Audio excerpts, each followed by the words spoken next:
Good evening, everybody. Welcome back to Exploring the Lord of the Rings. I almost forgot what even it's called because it's been like a month almost since we've had class here tonight.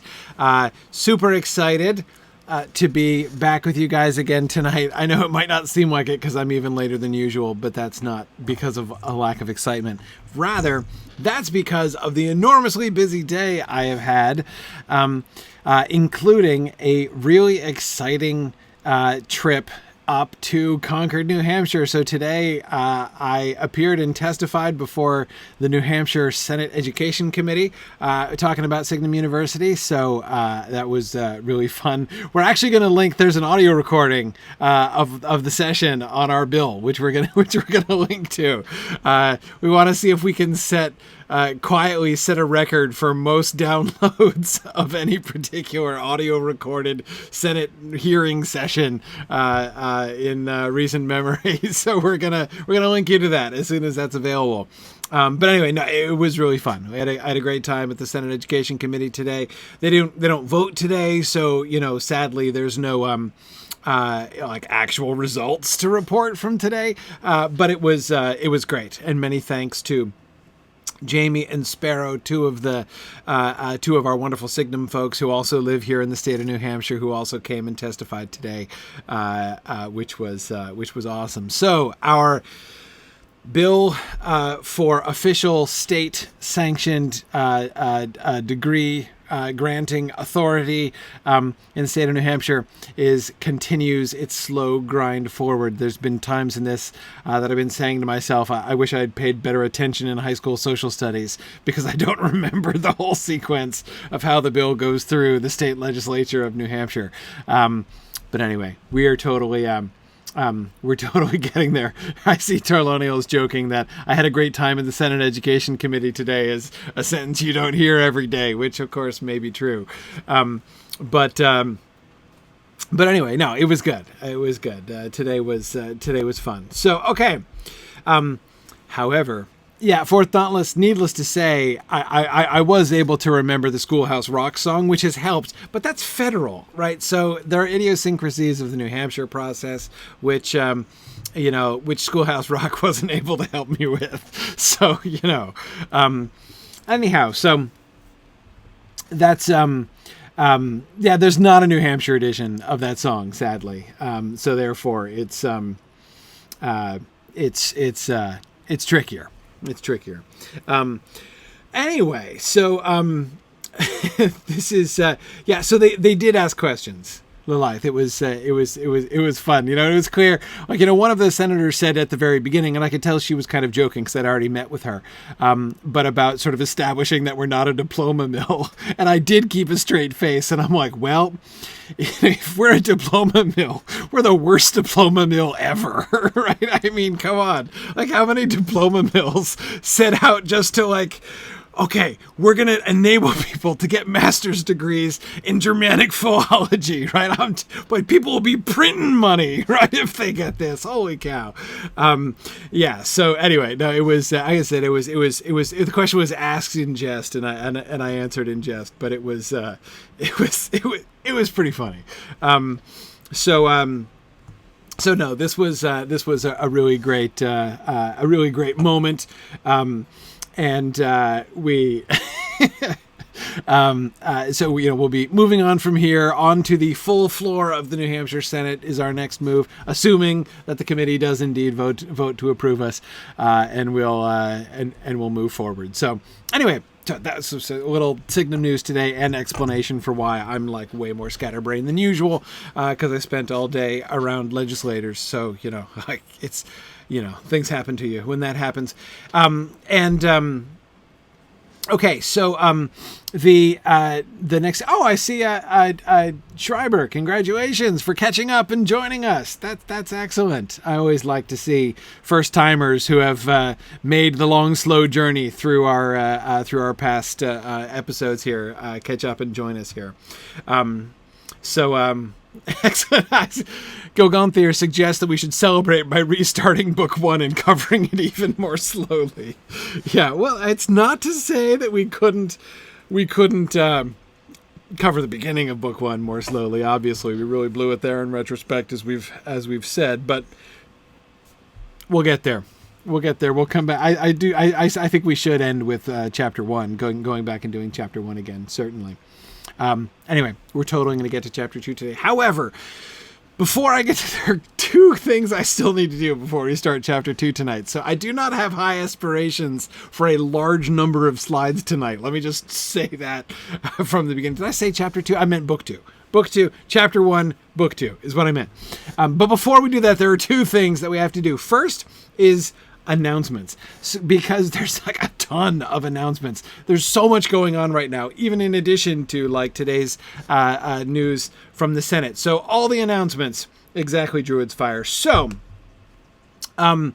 first, just a quick reminder about upcoming moots, because we've got one coming up next weekend. Not this weekend, but next weekend. Sunshine Moot down in Orlando. There's still room if you want to come. It's going to be it's going to be one of our smaller moots, which is cool. I've really enjoyed the opportunity to be at some of our, that regional moots are really idiosyncratic and come in lots of different shapes and sizes. We've had a couple really small, really fun ones where we're just kind of a small group getting together. Some have been huge. One Tex Moot was like 120 people.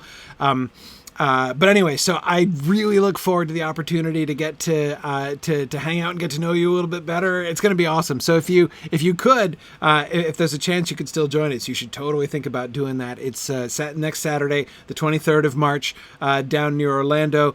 Go to signumuniversity.org, look at our events page there, and you can get the registration link to that. Cool. So Bruinir and Rowan of Gondor and Catriona are all coming. That is fantastic. Looking forward to seeing you guys there. And then, of course, next month on the 13th of April is Nader Moot in Leiden in the Netherlands. So excited to have our second Europe Moot. We were in the UK last year at London Moot, and we're going to be at Nader Moot this year. I've never been to the Netherlands before, so I'm really looking forward to getting over there for my first time, and that's going to be a lot of fun. That's next month, 13th of April, as I said. And then, of course, the big one, Myth Moot is happening. Myth Moot 6 is happening at the end of June from the 27th through the 30th. That's our big 4-day conference, our big annual conference. And that is in the D.C. area. It's in Leesburg, Virginia, which is very near Dulles Airport. Strongly recommend Myth Moot. Myth Moot is the regional events. I love the regional events, and it's such a great opportunity to see more people who can't get to Myth Moot. Myth Moot is the big event every year. The regionals are kind of like a warm-up for the big one, and it's going to be super exciting. So really pumped for Myth Moot this year, and that's going to be pretty cool. So, also JJ, you're going to get to come to Myth Moot. Awesome, very cool. Yeah, it's going to be, and Mad Violinist, you're going to be there too. Excellent. That's fantastic.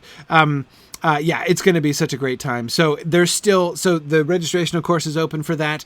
Also, the call for papers, the call for presentations, for proposals for presentations, I should say, of various kinds, is open, and that's going to be open through, I believe, the end of March. So still a few weeks if you want to present something or suggest a discussion topic or something like that. So it's and Trifle, that's a great idea. Trifle suggesting note to self. By which I mean note to somebody else. We need to put together a Myth Moot for Beginners guide. That's a fantastic idea. Somebody needs to post that on our Signum. Thanks, Sharon. I thought you were here. You were in fact the one that note was for, but I couldn't remember if you were. I didn't see you on the list right away here. So fantastic. Yeah. That's a great idea. Anyway. So that's big. Please keep that in mind, and I hope that you guys will be able to come there. Another quick announcement: we're having a promotion. We're having a sale on our Anytime Audit tuition for our Science Fiction 1 class through the 22nd of March. You can get tuition for our Anytime Audit for full access to the course materials for our Science Fiction 1 survey class. Our 2-part Science Fiction survey class by Amy Sturgis is just a brilliant survey of the development of science fiction from, its sort of early roots in the 19th century through through the 20th century. Just really wonderful immersion in the entire kind of development of classic science fiction. Really, really great class. So the first semester of that class, Science Fiction 1, is the one that's on sale. Great opportunity to pick that up and get that class material if you've never had a chance to see that before. Kit, I see Kit is talking about. Kit is our organizer for our Massachusetts Moot. Kit, we'll be in touch. We'll work on that, solidifying the date. I'm still thinking September would be awesome, right? Who doesn't like September in New England? So part 1 goes up through the golden age on science fiction, as Tug McGill is reminding me. Pretty cool. All right, awesome. Next announcement. So this Thursday, which means like the day after tomorrow, is like huge day. We got 3 different things going on Thursday. First, in the morning at 11 a.m., I'm going to be going down to the Standing Stone Games offices to meet with Chris Pearson and Mike Drought. Again, some of you may have seen previous broadcasts. We've done this, I think, twice now. This will be our 3rd time. We're having our Geek Cast, as they call it. We're going to get together and geek out about Lotro and Tolkien and stuff. So Mike Drought and Chris Pearson and I will be down in the offices there hanging out, and we'll be broadcasting. I think we're going to be streaming on the official twitch.tv/Lotro stream, and that's 11 a.m. on Thursday morning. And then later in the day, we're having one of our thesis theaters. One of our students, Adam Mattern, is going to be presenting his material from his Signum master's thesis, which covered C.S. Lewis's discarded image and its sort of relation to or manifestation in his space trilogy. Really fun topic. And then in the evening at 8:30 p.m., all these times are Eastern time, at 8:30 p.m. Eastern is the next edition of the Mythgard Movie Club, where they will be talking about Blade Runner, the new Blade Runner. They did the old Blade Runner last month, and they're doing the new one now. So all 3 of those things: Movie Club at 8:30, Thesis Theater at 6, and then the Geek Cast with me and Chris Pearson and Mike Drought at 11 a.m. on Thursday. And there's more. Then this weekend in New York City, is the Tolkien conference and the symposium at the Morgan Library Tolkien exhibit. Bunch of things going on down there in New York, because there's a bunch of Tolkien stuff happening in New York this weekend, and I know some of you are probably going to be able to be there, I think. But in any case, because a lot of Tolkien folks are going to be there, we're throwing a special. We're holding. It's not exactly a moot. We're not doing a full moot because the Tolkien conference is already happening. But since everyone's going to be around, or since so many people are going to be around anyway, we decided just to hold a get together, which we're calling a moot up. So we're having a moot up that weekend. So the Saturday night, the 16th. Of March, that's this coming Saturday night. We're going to get together at a restaurant in New York. Just open invitation. Anybody who's there, if any of y'all are in New York or going to be in New York this weekend for the conference, come and join us. You can find details on that. There's an event on the events page, so go to signumuniversity.org/events, and you can find the New York Get Together page. One important thing I would emphasize about that: there's an RSVP thing. Just send an email to info@signumu.org. If you think you can come, send us an email just telling us that you can come and how many people are coming with you, because it's like we need to inform the venue like how many people are in fact going to be descending upon them. So we need some kind of account. So just send us an email to let us know if you're going to be coming. So that's if you happen to be in the New York area this weekend, come hang out. I want to meet you. Come hang out with us. We haven't been able to get together a regional moot in New York City. It's the kind of thing that a lot of people suggest and be like, hey, that's like should be easy, right? Let's do a regional moot in New York, and it's like way harder than you would think. New York is challenging as a venue location to find something reasonably priced and that you can get into and stuff. There's a lot of people in New York is one of the things you really notice when you visit. So anyhow, we haven't been able to do a regional moot there, so we wanted at least to do a get together while a bunch of us are down there. So anyhow, that's what's happening this weekend on Saturday night. Whew. Okay. Those are the announcements. Oh, by the way, and also we have registration open for summer courses in our summer semester at Signum. So you should totally look into that too. So keep an eye out there. You can go to our registration pages, again, signumuniversity.org, to find our summer courses and sign up for those. Okay. Lots of things happening over the next few weeks. And I'm only putting a limit on them. I'm only going to talk about what's happening in the next 2 weeks. Okay. Phew. Now, I said we had to do 2 things before we could start book 2, right? One was the announcements, of which there were a ton. The second thing that we have to do is go back and answer some questions. Because you may remember last time we met, when we were finishing book 1, I had a few notes and queries from the discussion board that I wanted to talk about. But I put them after the passages because we had 2 slides left in book 1. And I was like, darn it, we're going to finish book 1 before I go away on vacation. So we, so I put the 2 slides first and the notes and queries after, and we didn't get to them at all. So I'm going to start with those because I wanted to make sure I addressed those, and then we'll seriously, we're actually going to start book 2 tonight. I'm really fairly sure, that is in fact going to happen. Okay. Good. When I said more questions than answers, I was talking about Frodo asking questions and Gandalf not answering at the beginning of book 2. And we might even get to that. Okay, so first, Brian Mason makes a great point, thinking he's, again, one of those people who's behind, but when he catches up, he will see that I've answered his question from way back, thinking about, remember when we were talking about why doesn't Gaffer Gamgee get influenced by the Black Breath?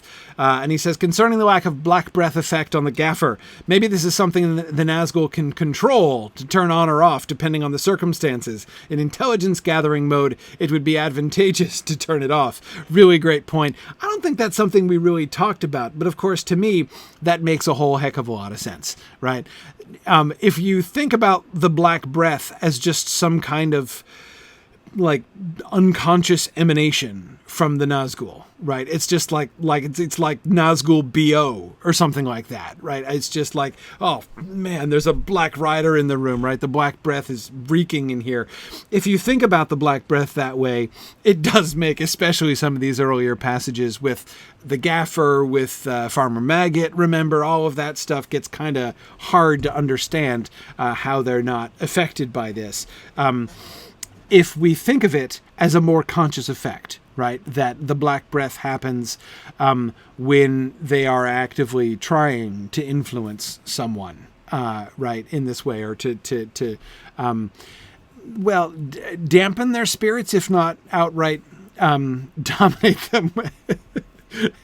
Luke says, honey Gaffer, don't care. That is, of course, the other option, right? That they have the Black Breath on full blast, and both Gaffer Gamgee and Farmer Maggot are like, hey, whatever, back off, man. It's possible. It's possible. And as Kuno is pointing out, the hobbits are very resilient, right? I mean, it's possible, but I don't know. I gotta say, although the hobbits are very resilient, and certainly we've, focused on how, even thinking from the Witch King's point of view, how frustrated and even a little bit creeped out he must have been about how, bossing these little, soft, dorky little people around, it just was not going according to plan, right? But nevertheless, just simply the idea that it would just kind of roll off them and they wouldn't even notice that it was happening. It's a little OP even for Gaffer Gamgee, frankly. But yeah, so the idea, as I say, that the Black Breath is not an unconscious emanation from the Black Riders, but something which is an actual sort of targeted effect, right, is something that makes sense to me. The one query I have about that, though, is Merry in the street at Bree, right? Because remember, Merry comes under the effect of the Black Breath, and yet, well, okay, at first they are not aware of him, right? They're not immediately aware of Merry. The Black Rider is not immediately aware of Merry. It is by the end, though, like when he keels over and the black shapes are stooping over him to carry him off, right? Which we talked about at the time. Probably not the Nazgul themselves, but probably Harry and well, maybe not Harry, Bill Ferny and the squint-eyed Southerner, probably. Yeah, Penlaw, that is a little bit tempting to think about hobbits as just Nazgul kryptonite, right? But I think it can't be quite that extreme.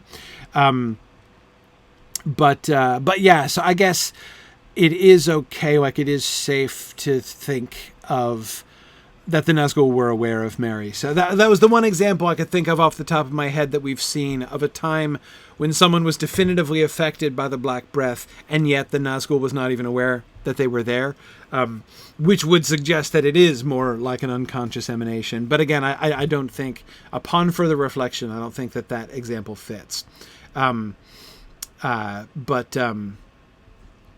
Anyway, so I thought this was a good observation. Glad to go back to that for just a little while. All right, so Eye for Detail.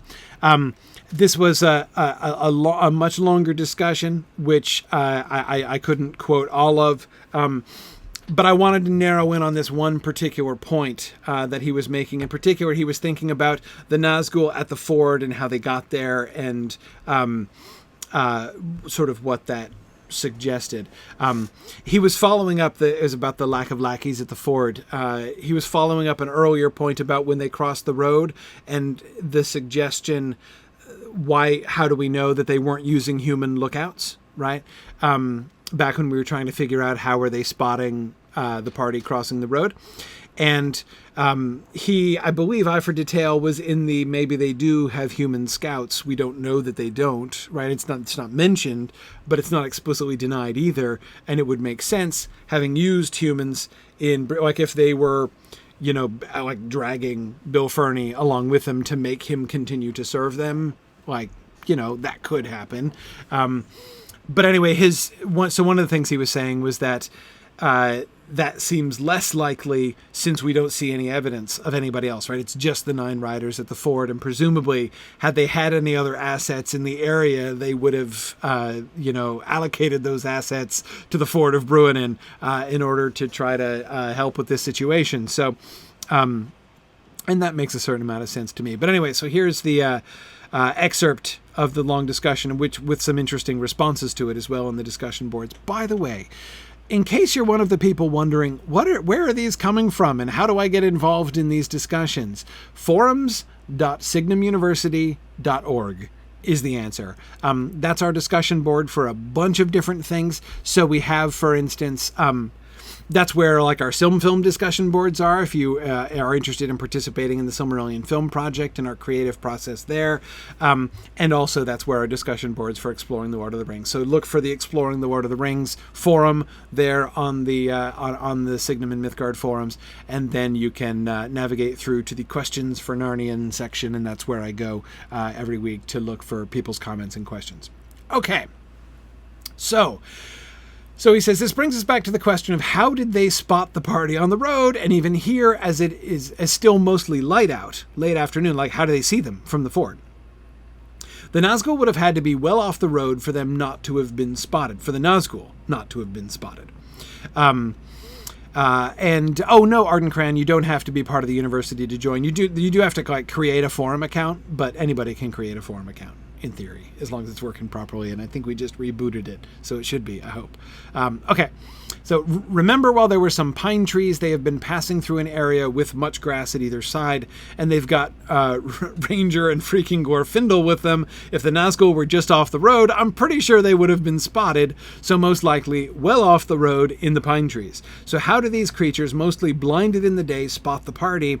Some people like the horse explanation, but I say nay. Okay, so Eye for Detail, again, there's much in this discussion, and I am only just kind of talking on this one point. Tony, that's my first reaction as well. I think they can see Frodo, right? So I think that there might have been some guesswork going on for them originally. So several things I would mention. Number one, these the riders who are at the ford, like the 4 riders who come out from the ambush right up ahead, I think those have been left there. I don't think that they crept around from behind. Remember, the Witch King and 4 other dudes, grave dudes or black dudes, come up the road from behind them, right? Those I believe to be the same five that were at Weathertop, and also some of the ones which Glorfindel discouraged from remaining at the bridge earlier on, right? But because you remember that they divided up, 5 stayed with the 5 which attacked at Rivendell. So all 9 were attacking Gandalf at Weathertop. Then the 5 were there to attack Frodo and company at Weathertop, because the other 4 were chasing Gandalf over hill and dale, right up through the Etten Moors and around, as Gandalf led them away on a merry chase. What's clear, however, given that all 9 are back at the ford, is that the 4 who were following Gandalf came back, and so they're already ahead of the party, right? The hobbits and Aragorn and Glorfindel, because they had been off chasing Gandalf and were backtracking towards the ford, back down through the wilderness and stuff, and they had apparently arrived there. So I don't think it's a matter of, Frodo and the hobbits going along the road and those black riders having had to pass them in order to get up into the front and stay in ambush. So those, I think, again, they're coming back. Doubtless, the Witch King's instructions could easily have been, right, chase this wizard down, right? If you catch him, kill him, great. If you don't catch him, then come back and wait at the fort, right? Your job is you're the last, area of defense, right? So you're supposed to stay at the ford. So then the Witch King comes up behind them, remember, out of the tunnel of darkness, right? The Black Rider comes out with the 4 others with him, and he cries out then in his terrible voice. So he signals to the 4 that are up ahead. I suspect they are pretty far off, but again, I don't think they're traveling, they're flanking them. They're pretty far up the road, and then they're galloping out of their hiding spot towards Frodo and the ford, right? And of course, they must be far enough off. They can't be right next to the ford, right? Or else they'd already be there. They're racing Frodo to the ford. So here's Frodo coming across, and here's the Black Riders coming down, and they don't make it quite there in time. Right? This will all become much clearer when we reenact the flight to the ford at Moot this year. So that's why I think. So I don't think that's why I don't think there's a question of like, are Glorfindel or Aragorn going to spot them, because they're already ahead, they're already in ambush, and they don't have to see in order to come out, because the Witch King shouts, and they can hear him and know to come out. And here, Tony, is where I agree with what you were saying before. Once they break out of their ambush and are galloping towards the ford, they can see Frodo can see them. They can see him, right? Clearly. It is clear that they can see him clearly, right?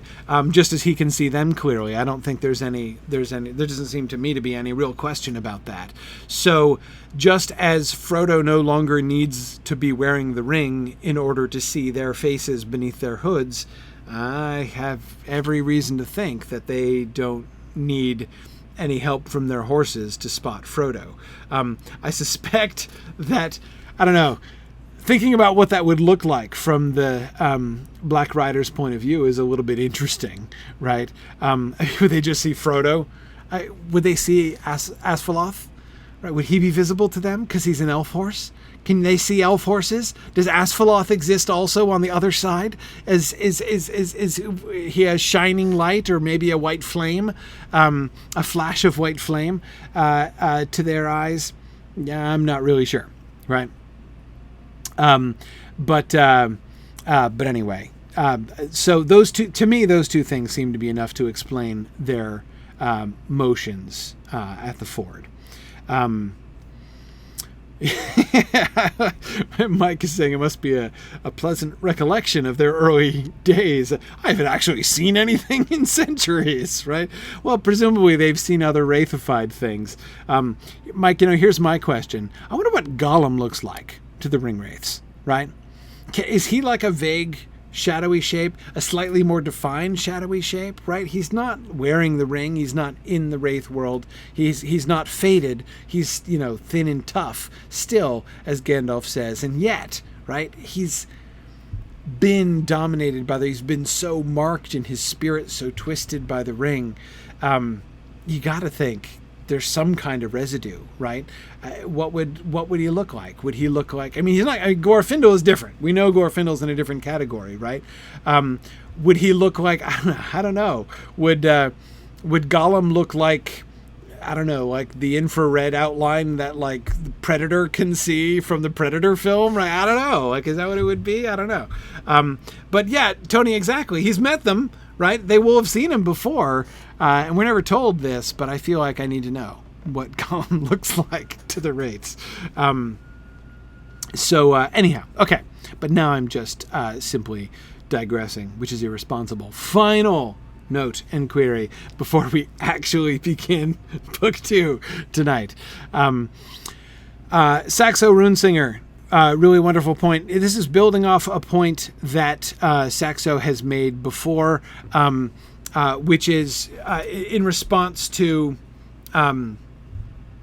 how, we've talked about the Witch King being in a really bad position, right? And how sort of desperate he would be. And Saxo Runesinger before was sort of cautioning, it wouldn't actually be that hard. Like if he gets to Rivendell, that's not a disaster for the Ringwraiths, right? They could still go into surveillance mode and all that kind of thing. So anyway, so he says, I want to challenge some comments made in the last discussion. There was some discussion of the desperation of the Lord of the Nazgul as he and his comrades attempted to grab Frodo before he crossed the border into Rivendell.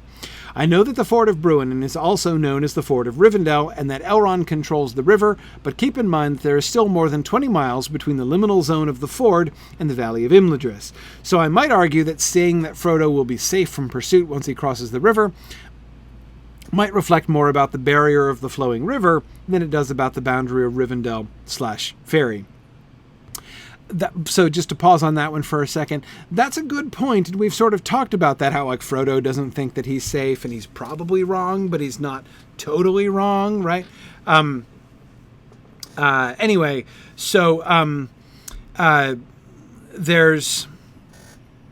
I see that, but I still think it's fairly clear that the boundary of the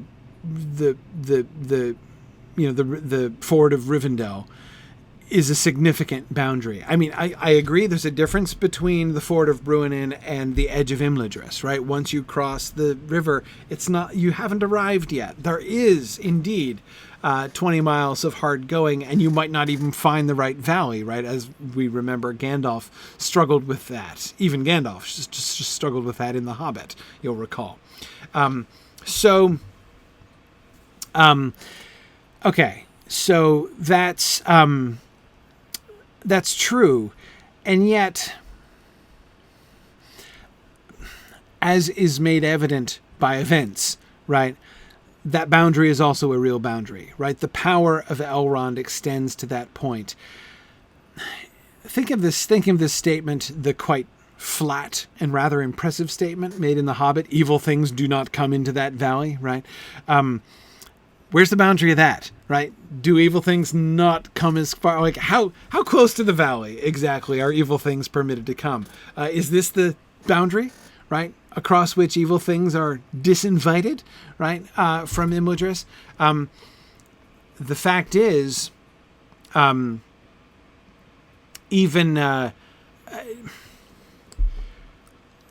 can say, oh, well, this was exceptional, right? Like that, like they would have, I mean, he was this close, the Witch King was, right? But except, the flood happened to come and wipe him away. But if the flood hadn't come right then, they would have made it into the valley. Well, yeah, right. Which is as much as to say, if the magical defenses of the valley hadn't kicked in, then they would have made it into the valley, which seems to me also potentially another way of saying, that they can't go into the valley, right? So again, I do think, I'm not saying that I think the river's an absolute barrier or anything like that, but the flood does demonstrate that Elrond's powers extend, his power and influence does extend to that point. So is it within Imladris? Might there be some kind of gray area? Sure. But for this reason, everything that I see happening in the text convinces me that the crossing of the river is a significant moment. And events prove it to be, in fact, significant. Frodo doesn't feel safe, but in fact, he is safe after he crosses, because the Black Riders are going to be washed away. That's in fact what's going to happen. But nevertheless, it's still a good point to remember about the 20 miles. Anyway, so he's going to keep going, and this was the part I thought was even more important. He says, as I mentioned in a previous post about the strategy of the Witch King, even the safe arrival of the ring at Rivendell is not necessarily disaster for Sauron and his forces. Yes, of course, they would like to get the ring sooner versus later, but they can afford to wait a day, a year, or an age to get it back in their possession. Even if a powerful claimant of the ring can be found in Rivendell, which it could, easily, right? The forces necessary to win the physical war against Mordor are not available. Keep in mind, we are less than 100 miles from the Orc holds in the Misty Mountains, probably a similar distance from Mount Gundabad, and there may be some isolated Orc holds in the ruins of Angmar. All of these resources would be available to the Witch King if he remains in surveillance mode. So in my mind, it's a stretch to say that he is desperate to stop Frodo at the ford. Highly motivated, certainly, but he's by no means out of options, or so it would seem. I agree. I do think that this is true. This is true. This is true, but I would put a couple caveats next to it. Okay. So it is true that the Witch King, having pursued them to the edges of Rivendell, could set up the 9 riders in various positions circling Rivendell to make sure that nobody could get out with the ring without Sauron knowing where they were going and why, right? Or he could have put, 6 or 7 of them around and sent the others off to bring in armies of orcs. Agreed. Theoretically, that's possible, right? In which case it would have been hard. The thing, Saxo, that I can't help but remember is Elrond's comment, which we haven't got to yet, right? Elrond's comment in the council about Sauron coming himself, right? That Rivendell could not withstand Sauron coming himself. That, of course, is another option, right? For one of the Ringwraiths to head back to Mordor and say, okay, boss, good news and bad news, right? Bad news is we didn't get the ring, but the good news is we've got it pinned down, right? More bad news, it's in Imladris, right? Which is kind of a good guy's stronghold, and there are lots of people there who could, totally claim the ring. But why don't you go and mop the floor with them and get your ring back, right? Because we know just where it is. Okay. Yes, that's possible too. But see, here, this is where and Mad Violinist, that's exactly the direction that I was headed with this. Imagine yourself as the Ringwraith delivering that particular message, right? What are you thinking, right? I think you're not happy to deliver that message, right? You don't want to tell the boss that you've lost the ring, or rather that you've lost the ring into Imladris, where apart from Galadriel, literally every non-Galadriel potential ring wielder, if Sauron were making, a list of all of the people in Middle-earth, yeah, Luke is asking, what's the Sauron equivalent of a Vader force choke, right? Yeah, something like that, exactly. If Sauron were to make a list of every single person in Middle-earth who could wield the ring against him, right? I mean, everybody except Galadriel on that list is in Imladris right now, right? I mean, maybe Denethor, I guess Saruman, in theory, right? Trifle thinks that Celeborn could wield the ring, which is adorable, right? I have my doubts. Personally, I think Celeborn's not assertive enough to wield the ring. Círdan, okay, Círdan. All right, so Círdan, Galadriel, maybe Denethor, and probably Saruman. Okay, so there are four people in all of Middle-earth, but there's more than that there in Imladris, right? There's Elrond, who's got to be at or near the very top of his list. There's Gandalf, who's got to be at or near the very top of his list. There's Aragorn, whom he doesn't know exists yet, but if he did, would be high on top of the list, right? There's Glorfindel, right? So, I mean, it's and presumably there are other elf lords. I mean, I'm guessing that Gildor Inglorian could probably wield. I mean, he's a Noldo of no insignificant stature, right? So that is to say, there are probably other members of Elrond's household who could do it. Tarloniel suggests Arwen. Absolutely. Why not? Right? So anyway, the point is, I would be willing to concede that the ring arriving at Imladris isn't a disaster in the sense of like game over, like they have completely failed and they just have to go back to Mordor. And you're right, Cecilia, they are going to go back to Mordor and report that it's there, and they don't even have it pinned down anymore, right? But yeah, they do have to kind of slink back and do exactly that. Anyway, so again, that can't have been a fun conversation. I don't think that Sauron would view it as anything. I mean, he does not want a new Ring Lord to arise. When we hear Gandalf talking about that in The Return of the King, right? When Sauron is kind of making contingencies, like he's looking for a time of strife, when he thinks that Aragorn is the new Ring Lord because of Aragorn's, boldness in looking into the Palantir and all that kind of thing. That doesn't mean he's happy about it. That doesn't mean everything's going according to plan, right?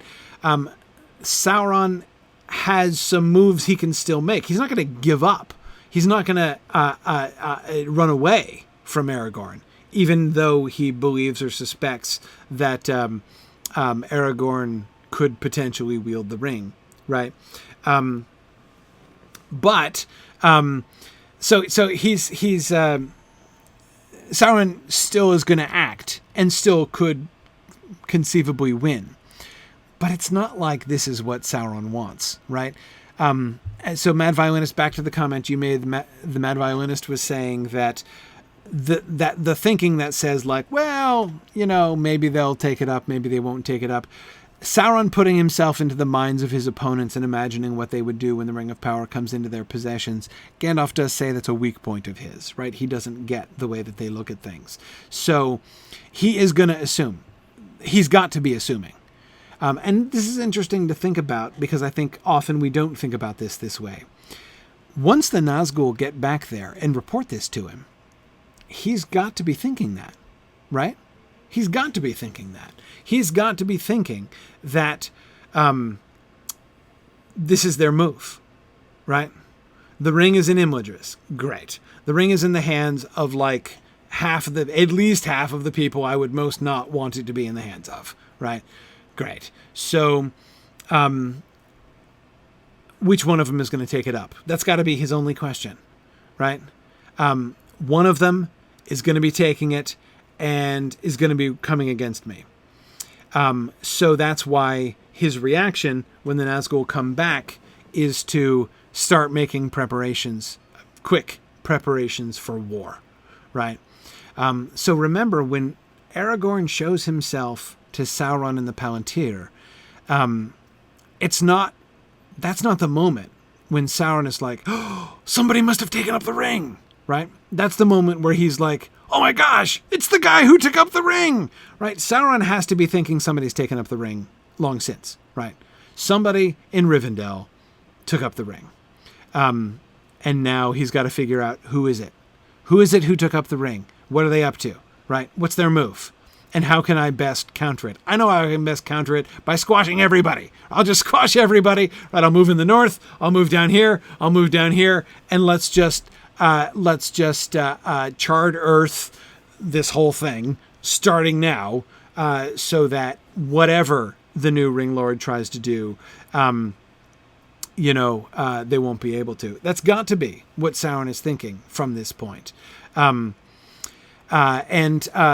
Lilith asks, at what point would he decide they are instead trying to destroy it. The moment when Frodo puts on the ring on at the Cracks of Doom, that's the moment. That's the moment. Until that moment, it never occurs to Sauron that they're going to try to destroy the ring.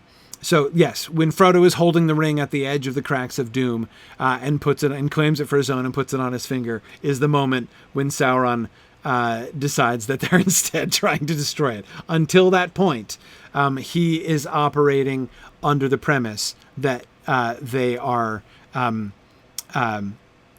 they're obviously going to use it against him. I mean, it's a complete no-brainer. It's the only thing to do. Yeah, good. Yeah, Bricktails, I see, was saying exactly the same thing. It's exactly right. Yeah, see now, but Fourth Dauntless, thinking about what Gandalf said in Gondor, that Sauron would look for a period of strife as the new Ring Lord emerges. He's pretty far away. He doesn't know that hasn't happened, right? I mean, he's sitting here thinking, okay, they've got it in Imladris, right? And yeah, they're probably fighting like cats and dogs over that thing right now. And maybe Sauron is sitting there thinking like, oh man, like, I wish I could be a fly on the wall for that, right? I wish I could be in Imladris with my popcorn to watch like Gandalf and Elrond rip each other's throats out to decide who gets the Ring of Power. Much fun as that would be, nevertheless, one of them is going to come out with it. So until they sort that out, right, that's going to be really up in the air because those namby-pamby good guys are all like helping each other and everything. And so like no one is properly asserting dominion over anybody else. So that's going to get ugly and whatever. But so I've got a little bit of time and I'm going to seize that time to go in and like charge on everybody and destroy stuff. And Tony, he's going to decide to upgrade the Nazgul as well. That is going to be another choice that he makes here. So absolutely. So Galandar asks, why wouldn't Sauron just besiege Rivendell? Well, he does. I mean, he's gonna. But see, he's gonna have reason to believe that the ring is out of Rivendell, right? He could do that, but he can't do that in a day. And this, again, coming back to what Saxo Runesinger is saying here, there are armies, like he has some military assets not too far away from Imladris, but this is why the discomfiture of the ringwraiths at the ford of Bruinen is so important, right? Because with all of the Nazgul flushed down the river, there's nobody left to lead that army. There's nobody left to mobilize it. Heck, there's nobody left to take his message to them. He can't telepathically communicate. They don't have a Palantir. The orcs, I mean, right? He can't go to like Mount Gundabad on his favorites list and just like call them up, right? And be like, hey, can y'all besiege Imladris? That'd be great. He would have to get somebody there, even to deploy those armies that are closer up. But like getting towards Rivendell, he's working on it, right? I'm going to go straight to Rivendell, right through Gondor and Rohan and Lothlorien and Dale and everything, right? We will close in around the Ring Lord and prevent them from getting to the front, basically, right?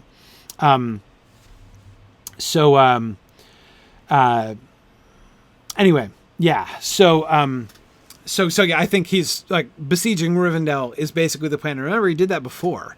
That's old, right? He besieged Rivendell in the Second Age.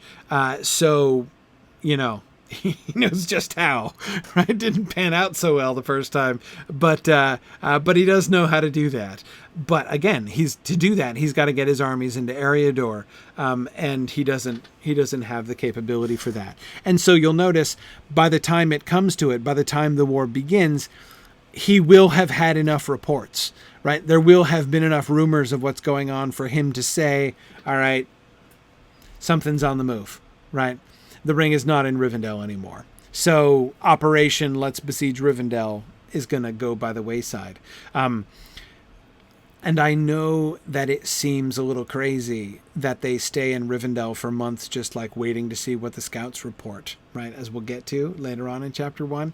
Later on, I say as if we've begun it. But they do. I mean, they do. Middle-earth is big. And it takes even Sauron a while to get around and to get word around to things. You can't forget about the size, and perhaps maybe even easier for Lotro players to forget about how big Middle-earth is and how long it takes to get from one end to the next. They do actually have quite a bit of time. Okay. And Brandon, that's a really interesting point. He says he suspects the fact that the period of strife Sauron is looking for hasn't happened yet might make Sauron kind of nervous. Like, when are they going to start fighting? It's vital to his plans to know who's winning the fight that he's expecting. And if he isn't seeing it, someone might be winning before he realizes who it is. Yeah, maybe one person rose up and took down everybody else like that. And so they're already all settled. Maybe I don't have as much time as I think I did. I better start stomping sooner rather than later. Yeah, you've got to think that, because again, it's not going to make him question his premises, right? He's not going to look at the lack of strife and be like, maybe I was wrong. Maybe they just all love each other, right? Maybe they all agreed that no one's going to have the ring and we're just going to sit around and still be friends. This is not on Sauron's radar screen. So yeah, Brandon, strife is what is going to happen. If it's not happening, maybe that's a bad sign, right? Again, maybe the new ring lord just took control from day one. Yeah. Okay. Great thoughts, questions. You can see why I wanted to come back to these from last time, but I have an idea. Are you ready for this? I have an idea. Let's start book 2! Woohoo!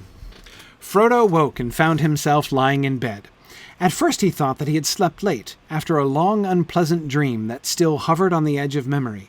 Or perhaps he had been ill?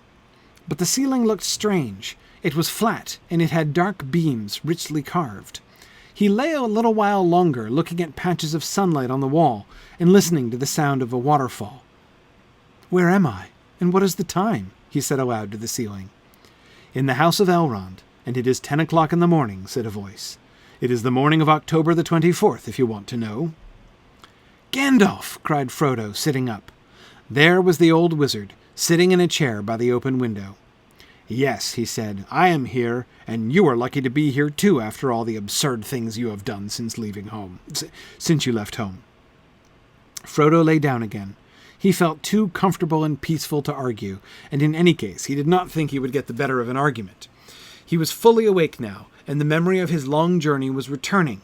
The disastrous shortcut through the old forest, the accident at the Prancing Pony, and his madness in putting on the ring in the dell under Weathertop. While he was thinking of all these things, and trying in vain to bring his memory down to his arriving in Rivendell, there was a long silence, broken only by the soft puffs of Gandalf's pipe as he blew white smoke rings out the window. Okay.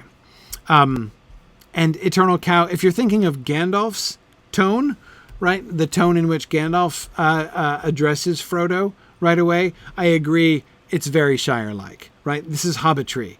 This is exactly the kind of tone of voice in which we expect somebody, like you can tell that they're close friends because of how they insult each other, right? And that does seem to be the way that Gandalf is responding here, right? That Gandalf, after being late, after not seeing him for months, after, all of the mystery of his absence and the tension caused in everyone's fear and uncertainty, that the first thing he says after telling him the time and the date is, "You are lucky to be here too after all the absurd things you have done since you have left home," is pretty cool, right? And Gilgonthier, I agree. The description of the ceiling is interesting, right? I think this is a fascinating beginning. Notice what the emphasis is, right? On the one hand, it begins with the sense of the familiar. here's Frodo lying in bed. If we think about, I don't like to use these terms because these were Hobbit terms, not Fellowship of the Ring terms exactly. But if we think back for a second to the terminology I emphasized in my Hobbit book, right, about the Took and Baggins thing, right? Again, Took versus Baggins is no longer the major theme in the Fellowship of the Ring, as we talked about before, a long time ago now, a couple years back. But nevertheless,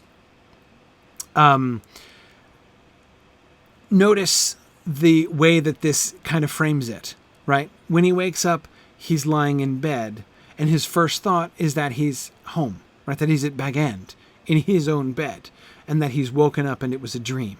So his very first frame is a sort of Baggins-ish frame, right? This brief, I almost said glimpse, that's not quite the right word, this brief picture that Frodo has in his mind that everything that happened must have been a dream, right? And that no adventure has actually occurred to him, right? Or perhaps he'd been ill, right? Something's happened. I don't feel quite right, but that might explain it, right? The weird dreams and stuff that I've had, right? So at first he thought he had slept, but then notice it's the description of the ceiling, right? But the ceiling looked strange. It was flat, and it had dark beams richly carved. He lay there a little while longer, looking at the patches of sunlight on the wall. So he's aware that he's in a different room. So notice the kind of interesting, thing here. He immediately observes that so his first thought is, I'm in Bag End. The second thing he sees is, I'm not in Bag End. The ceiling is not rounded, it's flat, right? And you'd think that would kind of be a big deal, right? Like, I am not in a Hobbit structure at all, right? Not only am I not in Bag End, I am not in any kind of Hobbit building. I'm in a completely alien kind of structure. And, oh, by the way, there are these dark beams richly carved beneath the ceiling, right? So it's a nice place, right? Nice attention to detail. So it's a pleasant place, and he's in a nice soft bed and feeling very comfortable. And yet the thing that strikes me about the description is that he doesn't start, right? He doesn't respond. I mean, that whole, like, waking up and being groggy and thinking that he's still back at home and been ill maybe or been dreaming is not strange, right? And yet, the realization, I am not in a Hobbit hole at all, doesn't startle him, right? He doesn't jump up and be like, wait, where am I? He just, what does he do? He looks at the patches of sunlight on the wall, which is normal, right? I mean, sunlight on the wall, that's a thing that he would see at home in Bag End, right? So he's like, strange ceiling, not in a Hobbit hole. Patches of sunlight on the wall. So I'm in bed, familiar, comfortable. The ceiling is weird. It's not Hobbitish, right? Strange, different, right? Patches of very slow-moving sunlight on the wall.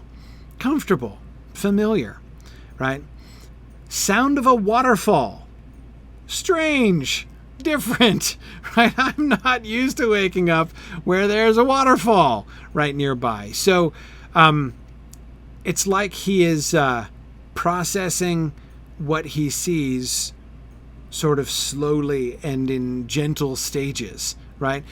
But again, it strikes me that he is not kind of freaked out by it, right?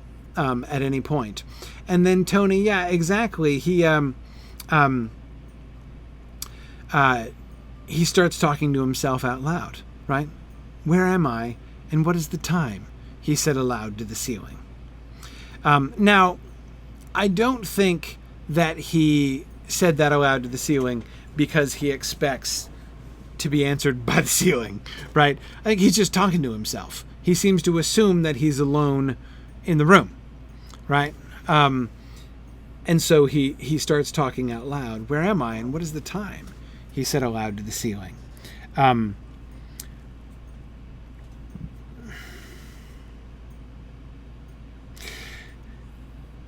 Johannes, I agree that when you wake up in a hotel and forget for a moment where you are, you don't panic. First of all, I've seen people panic in that kind of situation. But, yes, true, even if you don't panic, though, you've been in hotels before, right? So when I say you don't panic, and when I'm saying it's remarkable he doesn't panic, I think I'm in Bag End. No, I'm not in Bag End. I'm in some completely foreign place, which is not. Again, it's the noticing the difference from Hobbit architecture that seems to me the most important thing there in the description of the beams and the flat ceiling, right?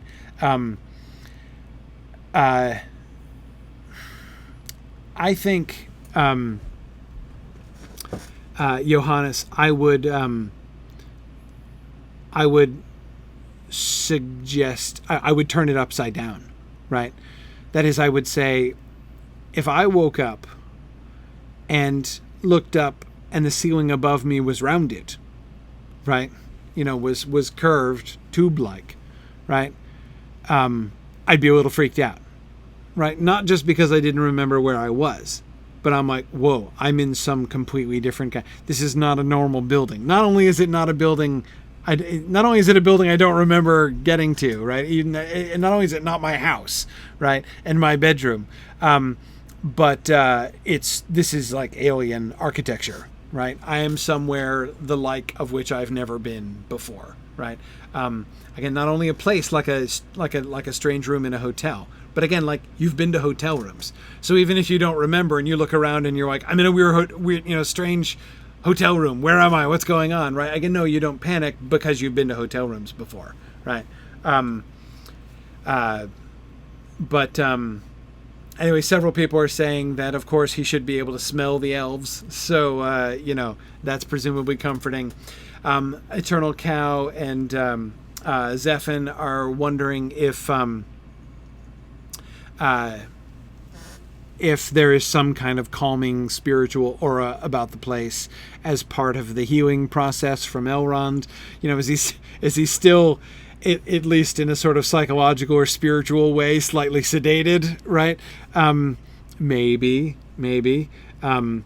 that would make sense.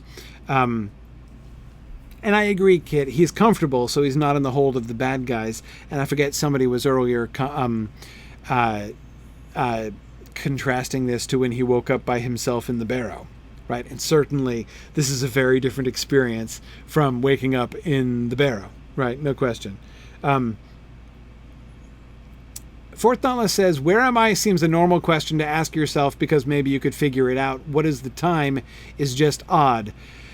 Well, it is Fort Dauntless, except this seems to be what all hobbits ask as soon as they wake up, right? That's like when you watch this, when we see a hobbit groggily awaking from sleep, the very first question they are dominantly likely to ask is, what is the time? Yes, Trifle, that's exactly what Sam asks when he wakes up at the fields of Cormallen. It's exactly what Sam asks when he goes to sleep at the dawnless day, right? And he wakes up and it's dark already. It's what is the time is this what didn't somebody ask that in Three's Company already? It's not what I would ask either, probably, but that's we have lots of evidence to say that, and several of you are also pointing out that the question is probably ultimately mule related. So, yeah, that seems likely. And although they do, as Tony reminds us, actually have clocks. Remember, Bilbo has a clock on his mantelpiece. Now, Lalife, thank you for repeating that comment, because I wanted to come back to that, but it was a long time ago now. So Lilith is interested in the phrase, the unpleasant dream that still hovered on the edge of memory. She's interested in that phrase, like he's coming into consciousness and also feeling the effects of being rescued from the Wraith world. Yes, his body has not only been brought back from close to death, right, but his spirit has been brought back from, the frontiers of the Wraith world. This is a big deal. So the long, unpleasant dream that still hovered on the edge of memory is interesting. So hovering on the edge of memory just suggests, literally it's talking about his memory, right? So it just means he can't quite remember it. It's hovering there on the edge, so he can kind of tell it's there, right? He can tell that it is an unpleasant dream. He doesn't remember anything about it, but he knows it was unpleasant, right? So again, he can kind of tell that it's there, but it doesn't provide him any details. There's no narrative attached to it in his memory. But nevertheless, Lilith, I agree. To me, that phrase is especially interesting when we think back to all of that discussion we had at the end of chapter 11, at the end of book 1, about boundaries, right? Borders. The edge of his memory seems like an important boundary also, right? And that is a frontier that he is only slowly crossing. And Lilith, I think that you're right to find that an important kind of suggestion, right? He is crossing a frontier again. Remember, the last thing we saw was it felt like he was being drowned along with his enemies, right? And one of the things we were pointing out there is the significance of them being grouped together, right? Him and his enemies, it's like he has crossed over to the other side of that boundary, right? So he crossed the river first, but he sounds like he does cross or nearly cross that other boundary, right? That spiritual boundary that he was so close to the edge of before as well. So again, he's come back, right? He's crossed back around that. And so this vision, this image, right, of the long, unpleasant dream hovering on the edge of memory. His memory can't access the stuff of what, there's a lot that he can't access in his memory, right? He's still trying to return to that.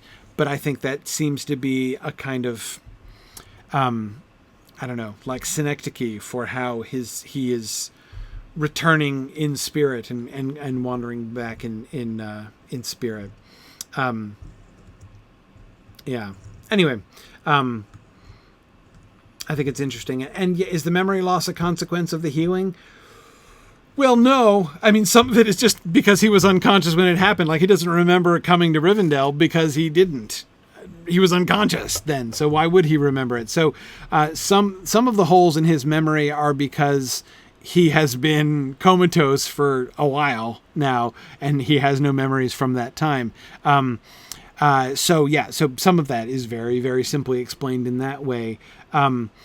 But some of it does seem to be because his recollection of the experience that he was in, it's fuzzy now because he was fuzzy, right? Because he was crossing over.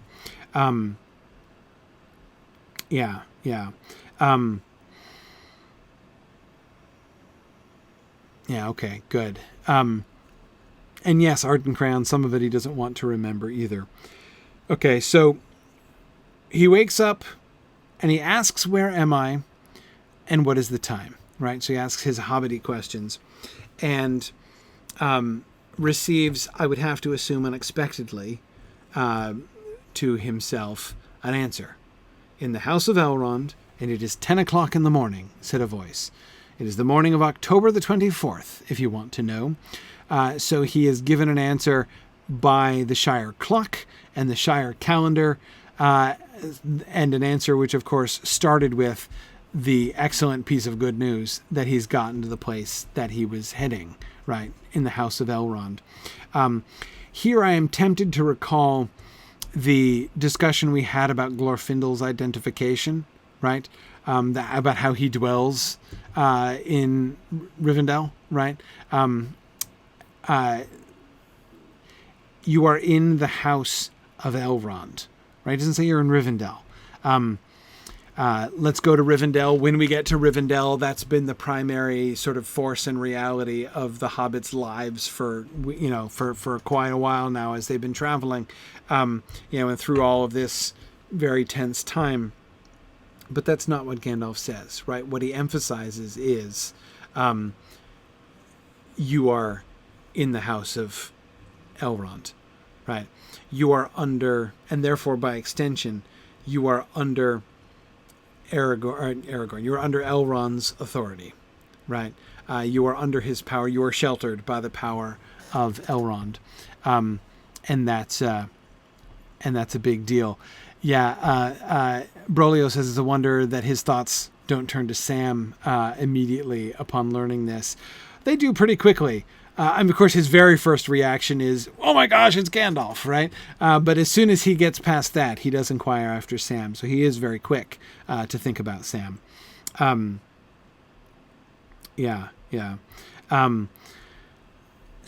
Lilith, Gandalf is being pretty gentle with him here at the very beginning, right? He just answers his questions, and answers his questions in a pretty reassuring way, right? First answer, you're safe, right? You're not only in Rivendell, you're in the House of Elrond, right? Nothing can get you here. And it's 10 o'clock in the morning on October the 24th, if you want to know, right? I'm going to give you a bonus. I'm not going to tell you where you are and what's the time. I'm going to give you the date, too, which you didn't even ask for yet, right? And then Frodo sits up. Gandalf. There was the old wizard sitting in a chair by the open window. The description of Gandalf as the old wizard is interesting, right? Remember Frodo observing at the beginning of chapter 2 when he sees Gandalf for the first time in like 9 years? He says to Gandalf that Gandalf looks just the same as ever, but he's lying. He's being polite. Gandalf doesn't look just the same as ever. Frodo privately thinks that Gandalf looks older, right? More worn with care. And so, I think it's really interesting that he's described as the old wizard. Some of that might be a sort of a phrase of comfort and familiarity, right? Now there's the old wizard, right? That is to say, it's like everything is right with the world again, right? There's the old wizard sitting by the window, right? It's just like it could have been back in the day had he been sick back in Bag End and woken up to find his friend sitting next to the bed, right? No big deal.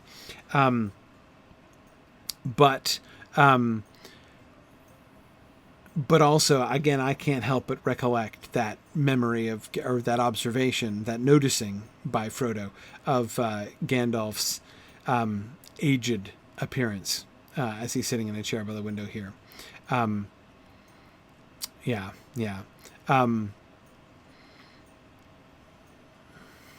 Hawthorne, he doesn't get called Old Wizard in The Hobbit, but he does get called Old Man.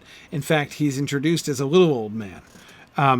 But again, it's hard to carry over Hawthorne too much from The Hobbit with the descriptions of Gandalf, because Gandalf's character has grown and changed a very great deal since The Hobbit. So he's not really, in Tolkien's mind, the same character. That is, the character of Gandalf the Old Wizard now is not really anywhere in a similar place to where he was in 1930-ish, when Tolkien sat down and wrote the first drafts of Chapter 1. Mike's pointing out that Elrond grudgingly allows Gandalf to smoke indoors, but only next to an open window. It does kind of look like that, doesn't it?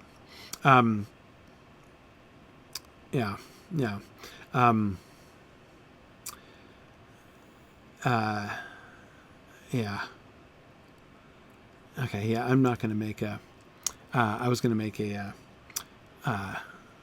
asthma reference, but I won't.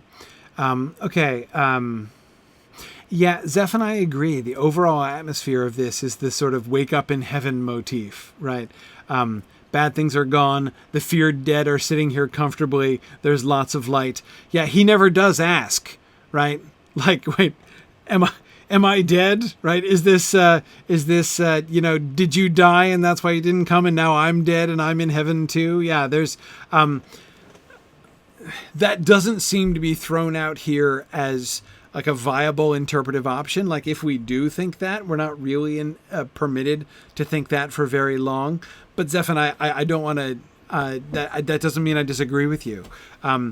There's almost that atmosphere, and remember, Tolkien's going to play on that, something like that, at the Field of Cormowen, right? When Sam sees, resurrected Gandalf again, he's going to ask, is everything sad going to come untrue? Sam has got to be kind of wondering until he sees Frodo's maimed hand. Am I in the happy place where all sad things come untrue, right? Now, I'm not going to get too distracted into the question of do hobbits believe in an afterlife or something like that, because it doesn't matter. The point is, we readers are familiar with this concept, right? So I think if it's not that Tolkien is suggesting that Frodo might suspect that. Exactly that. Like, I am in the heavenly afterlife, right? But rather, well, Zephan, what I like to say with things like this, it smells like that, right? It has some of that atmosphere to it, which can itself therefore be almost, especially given what we saw of Frodo. We ended book 1 on a cliffhanger, right? Frodo collapsed and seemed to be like, did he drown? Was he taken? Like, is he gone over into the shadow world permanently? Is he going to wake up dead, or is he going to wake up a wraith? Right, in book 2, and this could be right. This could be him waking up dead, right, at the beginning of book 2. So anyway, yeah, I do think that's. There is a sense in which that's so. Yeah, exactly. Tolkien, as Zephan says, is intentionally playing on the reader's expectation, and then of course he doesn't fulfill it. It's not, in fact, heaven. Yeah, no, I agree. That makes a lot of sense to me. Yeah, and I agree, James. There's still a lot of book in your right hand, right, as you're reading, to suspect that he's quite dead yet. But yeah, exactly. Good. Okay. Yep. Not going to the question about hobbits in the afterlife. We'll consider that at another time. That would be a good Grifflet question to talk about during my Grifflet stream. Let's chat about hobbits in the afterlife during Grifflet this Friday. That would be good. Okay. The Old Wizard. That's all the further we got there. And you're lucky to be here too, after all the absurd things you have done since you left home. And we've talked, of course, about the tone of that, which is not insulting but reassuring, right? Not only is his friend there, his friend is there and acting normal, right? That's how friends act. That's how Gandalf treats him. Gandalf is back and nothing is changed, right? Nothing bad has happened. And so, yeah, in its way, Tony, I think that the joking here, the hobbitry here is part of the kind of domesticity of the scene, right? Definitely.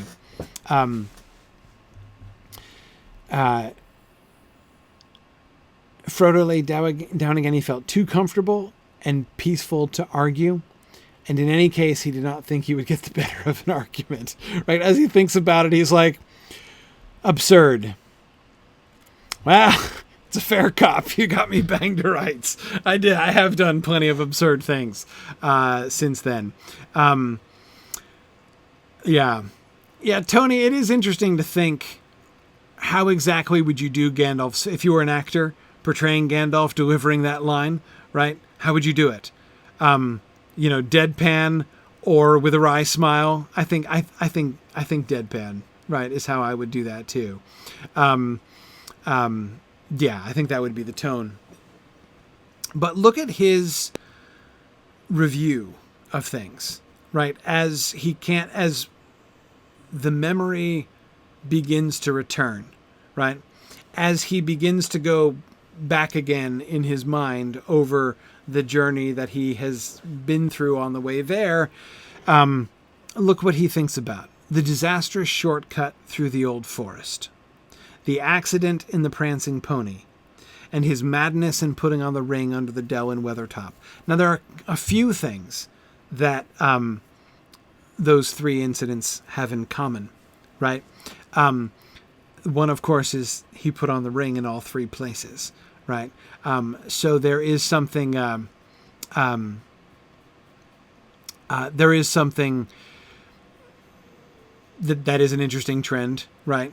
They do all occur before he got stabbed, JJ, which there's a lot of the journey post-stabbing. So I wonder if the things before he was wounded are still more clear in his memory. That seems quite likely.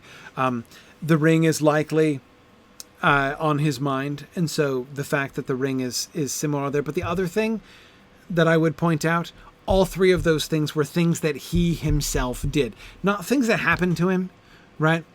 Choices that he made, right?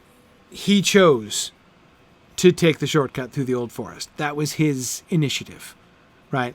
That was his proposal, and the others went along with it, right? Mary, remember, was like, it sounds pretty desperate, but I think we could pull it off, right? Fatty Bolger was like, you must be insane.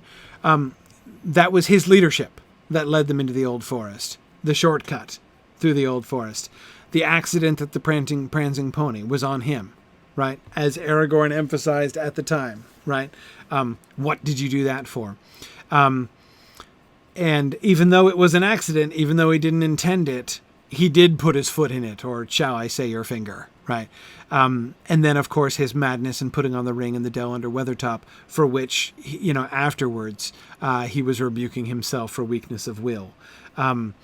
So anyway, I do think that he is thinking specifically about the absurd things you have done. Again, not the incredible things or the unfortunate things or the terrifying things that have happened to you, but rather think back over the things that you have done, things that you are responsible to. Ask yourself if those things are a little absurd. And I think you will agree with Gandalf that they kind of are. And Zephin, you're right about those first two incidents having quotation marks, right? The hobbits did rationalize them, which is true in some ways, right? It was a shortcut. It wasn't a shortcut. It was a disastrous long cut through the forest, right? Yes, it was an accident, except I wonder, as Strider says, right? It was an accident from Frodo's point of view, but probably not from other points of view, right?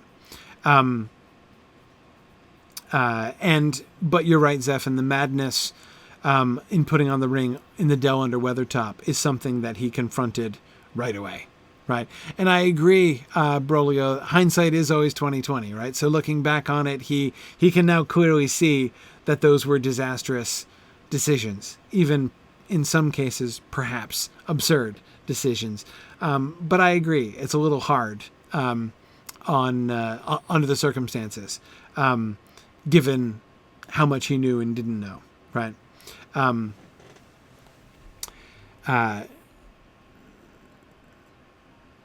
Yes. And Green Great Dragon says, well, if you'd made my party, Gandalf, yeah. And I'm not sure that we're not going to get a little bit of a response like that from Frodo, right? He is going to ask Gandalf what kept him. And I don't know that we necessarily should be reading that as a direct response to Gandalf's ribbing here about the absurd things that he did. But I'm not sure that that's not an element in this, right? Yeah, boy, I sure haven't covered myself with glory, right, on my way here. But speaking of which, where have you been, Gandalf, right? I'm not sure that there isn't at least a little bit of an element of that there. Yeah. And now, Fourth Dauntless and Bricktails, I rather agree with you. The Old Forest looked disastrous at the time, but yeah, it does kind of work out okay, right? It's not bad. It was not bad to have done it still wasn't a great choice. It was still, in retrospect, an absurd decision, which they were only saved from twice by good fortune, right? By chance, if chance you call it, as Bombadil would say. In retrospect, still a bad decision, though in retrospect, it also kind of panned out in some ways.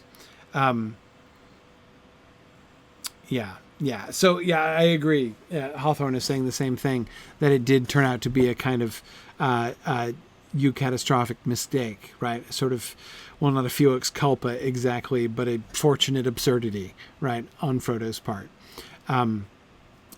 Definitely.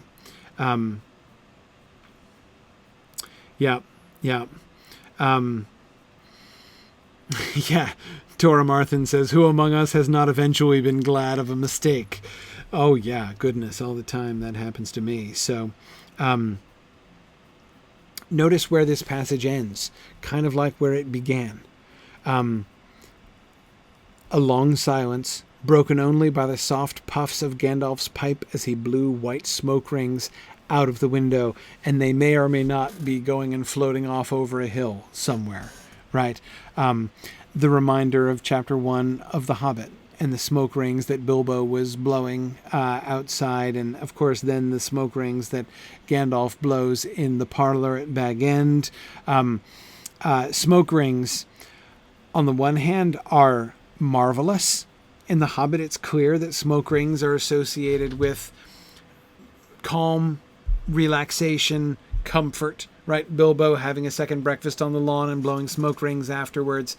And yet, when the smoke, when Gandalf sends his little predatory smoke rings zipping through the larger smoke rings that Thorin is blowing, right? And then they all come and cluster about his head in this strangely glowing little aura, right? That's also weird.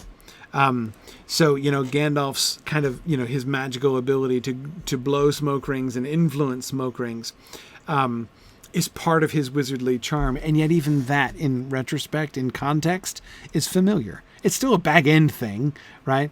And we're not in Bilbo's world anymore, where anything sorcerous and out of the way uncanny is strange and objectionable, right? That's not the world that Frodo has grown up in. He has grown up in a world in which an old wizard sitting next to an open window and blowing smoke rings out that window into a beautiful, sunny, peaceful day is a picture of domesticity, right? Not a picture of the marvelous. That's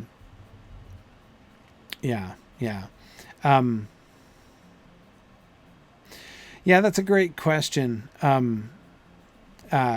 It does. Exactly, Tony. It is like being back in Bag End. Fourth Dauntless is saying, we often see Gandalf smoking and thinking, and I have to wonder what he's pondering here. I wonder. I wonder if one of the things that Gandalf is thinking about is how much to tell Frodo, right? As he is doubtless going to be asking a whole bunch of questions. And Galandar, I agree. Gandalf doesn't make any move towards asking Frodo any questions about how he is. You're right. We don't get that from Gandalf here, which is itself kind of interesting.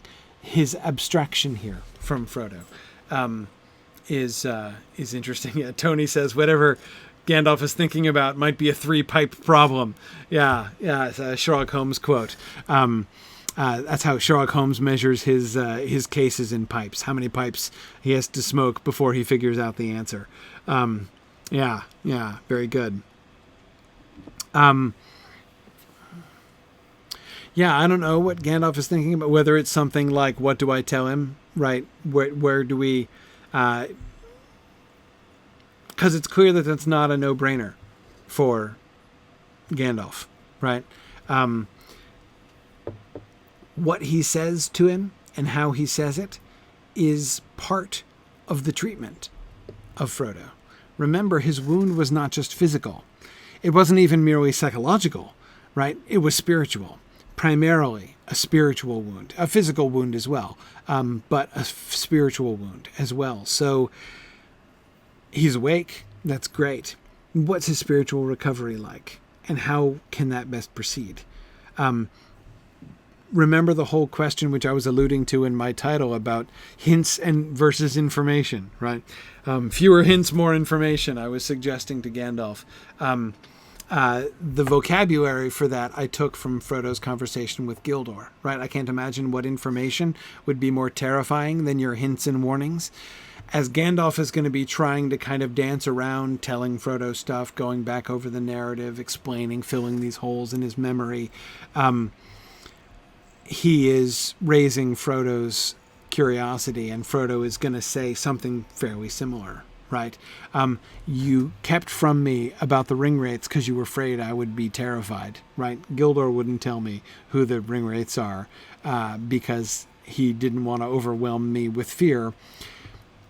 Give me some information now. Don't think you're going to tire me too much by giving me information.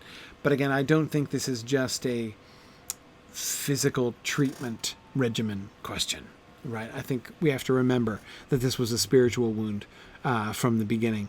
Yeah, Green Great Dragon, we're going to see him hedge a lot in this conversation with Frodo.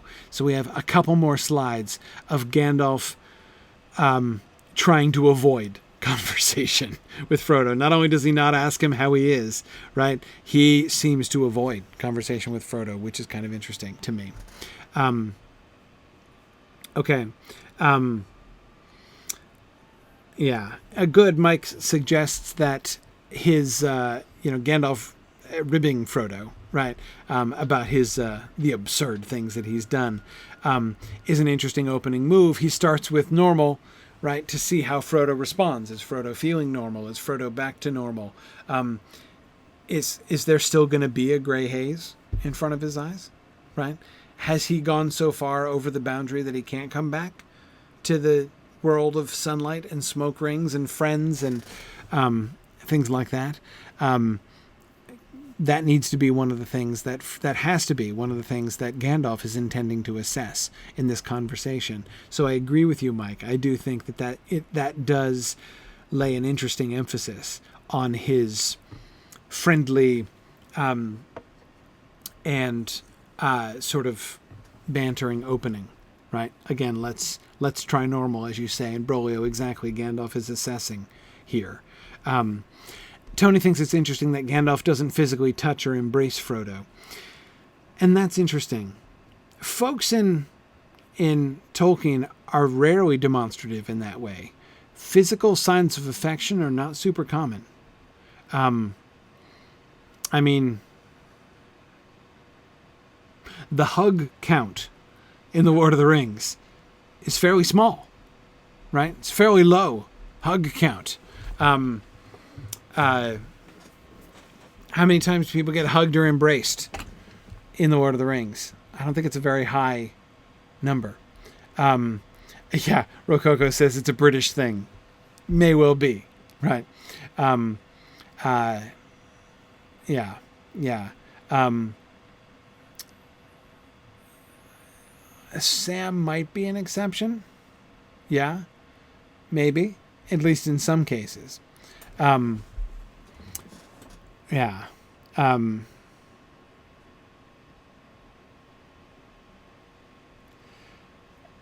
Aragorn and Glorfindel embrace? No, I don't think so. Aragorn comes running down. Yeah, Green Great Dragon, no, they don't make out like medieval families did. No, they don't.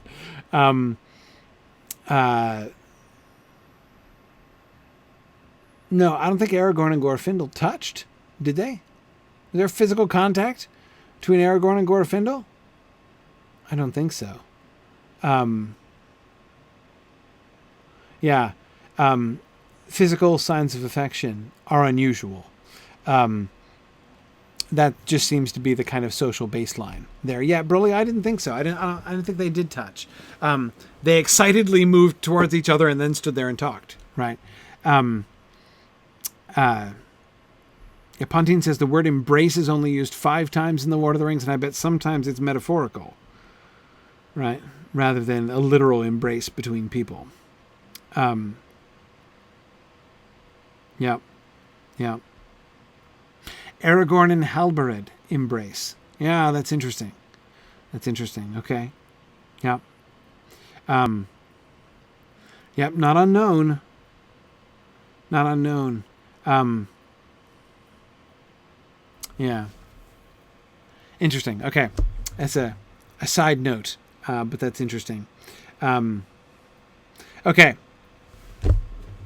Gonna stop there. We did a slide. I'm exhausted. Right? Oh man. Like we talked about, if you count each one, right? We did 6 paragraphs of book 2. I'm bushed after all that discussion, right? I mean, with progress like this, we're gonna be at the Falls of Rauros before you know it. Okay. Oh, so the 5 embracings are actual physical actions. That's good. That's good. Yeah.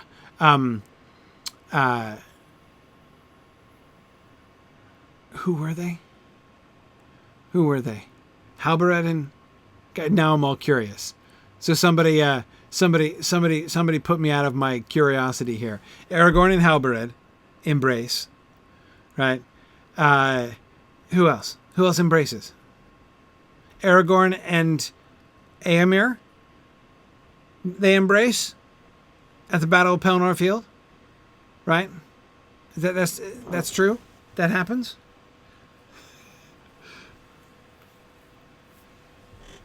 Okay. All right.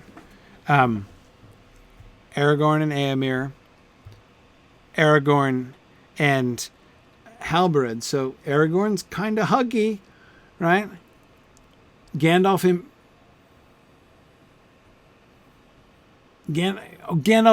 Does Gandalf actually embrace Butterbur? Does he threaten to?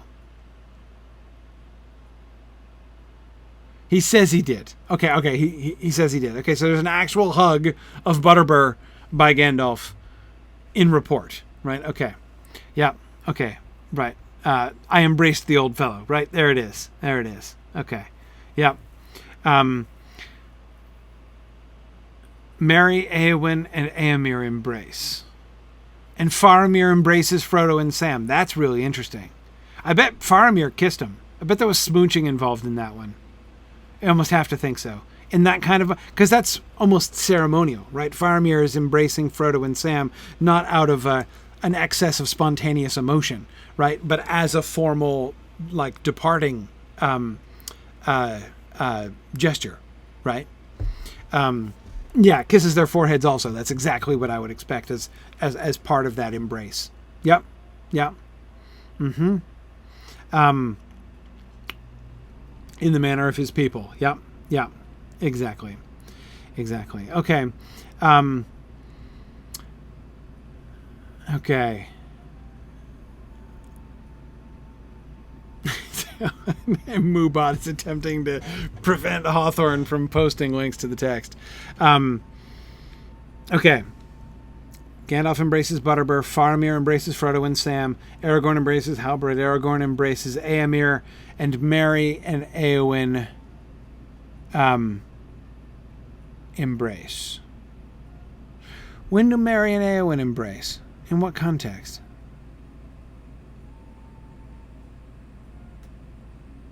When's the Merry Éowyn hug? Many partings. Oh, so it's a farewell hug. Okay. After he gets the horn. Yeah. Great. Yes, and you're right. Sorry, Marie. Was that Marie? Or Cecilia? That Aragorn kisses Merry on the brow in the Houses of Healing too, so we get some more smooching going on there. Yeah. Okay.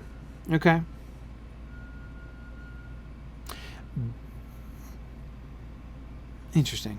2 spontaneous meetings, right? Halberud and Éomer, right? With Aragorn, with both of them, yeah.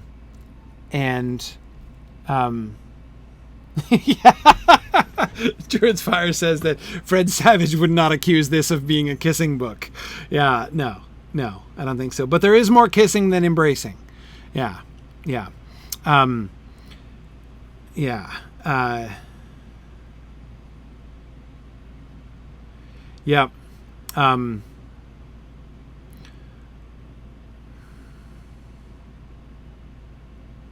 Oh yeah, Veronica is. People kissed on the lips in medieval times. Like there was, yeah, absolutely. Kissing was much more normal. There was medieval people were way less. You would smooch your family, like your parents, on the lips. Like little dainty pecks on the cheek are kind of a modern thing. Like you kissed somebody, you're kissing their lips. That's what a kiss is. So yeah, no, that's true. That happened much more in the Middle Ages. Okay. So here we are getting distracted again. But that's okay. I'm glad I found out the 5 embraces because that was bothering me. But now it is time for the field trip. Thanks everybody on Twitter for joining us today. We had a great population all the way through. Often we get a bunch of people at the beginning and then the Twitter population kind of peters out by the end. But we had a whole bunch of Twitter people with excellent stamina tonight. So thanks for joining us tonight and for sticking around. Feel free to come join us. We're going to do the field trip now. We're going to go back to Rivendell and look around in Rivendell in Lotro. So we'll look at the adaptation there. So come and join us, twitch.tv/SignumU if you want to keep watching. And thanks to you guys in the town. Appreciated having you there. And we're going to go on the field trip. So goodbye to the Twitter folks. And here we are. Okay. Okay, now go. Stop being AFK. Stop being AFK. Okay, there we are. All right. So such an invite. I'm accepting invite. Right. Okay. I got to stand near you so we're going to go to Rivendell. I'm over here. That's not you. Hello. I just approached the wrong hobbit. Yeah. Okay. Sorry. So you have to admit, good job. You've got the same hair and the same height, right? I just forgot which cosmetics you were wearing. Sorry. Yeah, I know, and I'm not on Maven tonight, so. Yeah. Okay. So we're gonna go to Rivendell. So before Maven and I depart, we're gonna meet up in Rivendell and do the field trip there, right? So I'll meet people. Let's actually meet by the bridge at the beginning, right? So when you come down the path to the bridge, let's meet there. Okay. Where you normally land, I think, if you have a port. Yeah. Not by the. So okay. So where are we? So tells me we are on the Honor server. We're on the Legendary server tonight, which is why my character Narnian here is level 5 because I don't have any time to play the Legendary server. So I'm still here in level 5. So that's why Maven is going to port me there with a hunter port because I would have no option but to run. I don't even have a horse. I don't even have the riding skill on this server yet. And we did that last time. So we did that last time. We ran all the way to Rivendell, and it took most of the time, and I don't want to do it again. I want to be in Rivendell and look around Rivendell. So if you can stable master there, go ahead and stable master there, and I'll wait for you by the bridge there at the front overlook. So I just did it, so make sure you you say gotcha. yes. Okay, good. Here we go. All right. Excellent. For everybody else, you can swift travel from Southbury to Oscaruth and then from there to Rivendell without any unusual unlocks, as long as you've been to Oscaruth. Right. And you can get anywhere in Middle-earth with Mithril, of course. There might be more people than usual tonight because they announced today that the Moria expansion is coming to the Legendary servers on Thursday. Right. So I'm just backing up a little bit. My favorite element of the last homely house in the distance is how the entry looks like it's framed by books held open, right? Books that are open with their spines up, both the big one down here and the little one up on top. I think that's adorable. I think that is simply adorable. As I recall, I think that the big one used to be more visible than this. Before they did the cosmetic makeover of Rivendell, I have a vague memory, because I'm not sure I would think that looked like a book now. But it definitely did, I think, more so back in the old days. But the one on top, the smaller one up on top, definitely still suggests that same thing of a book sitting open there. Sitting open, or the one I see. Well, is like a book steepled. Yeah. upside down. Yeah, exactly. Like you're bibliophiles. Exactly. Like you've been holding fainting. it, and you're holding your place like this, right? I was in Starbucks one time during one of my class. I was, while I was taking one of the courses at Signum, I was in Starbucks and I was doing some paper writing, and I took a picture of my table and I had my books laid open like that. Oh my gosh. My fellow students were just all over me. Like, don't do that to your books! Don't do that to your books! Yeah. Yeah. Exactly. But anyway, so I just that initial association between the last homely house and reading, and not just reading, right? But like reading and casually interrupting reading, which feels even more sort of restful, right?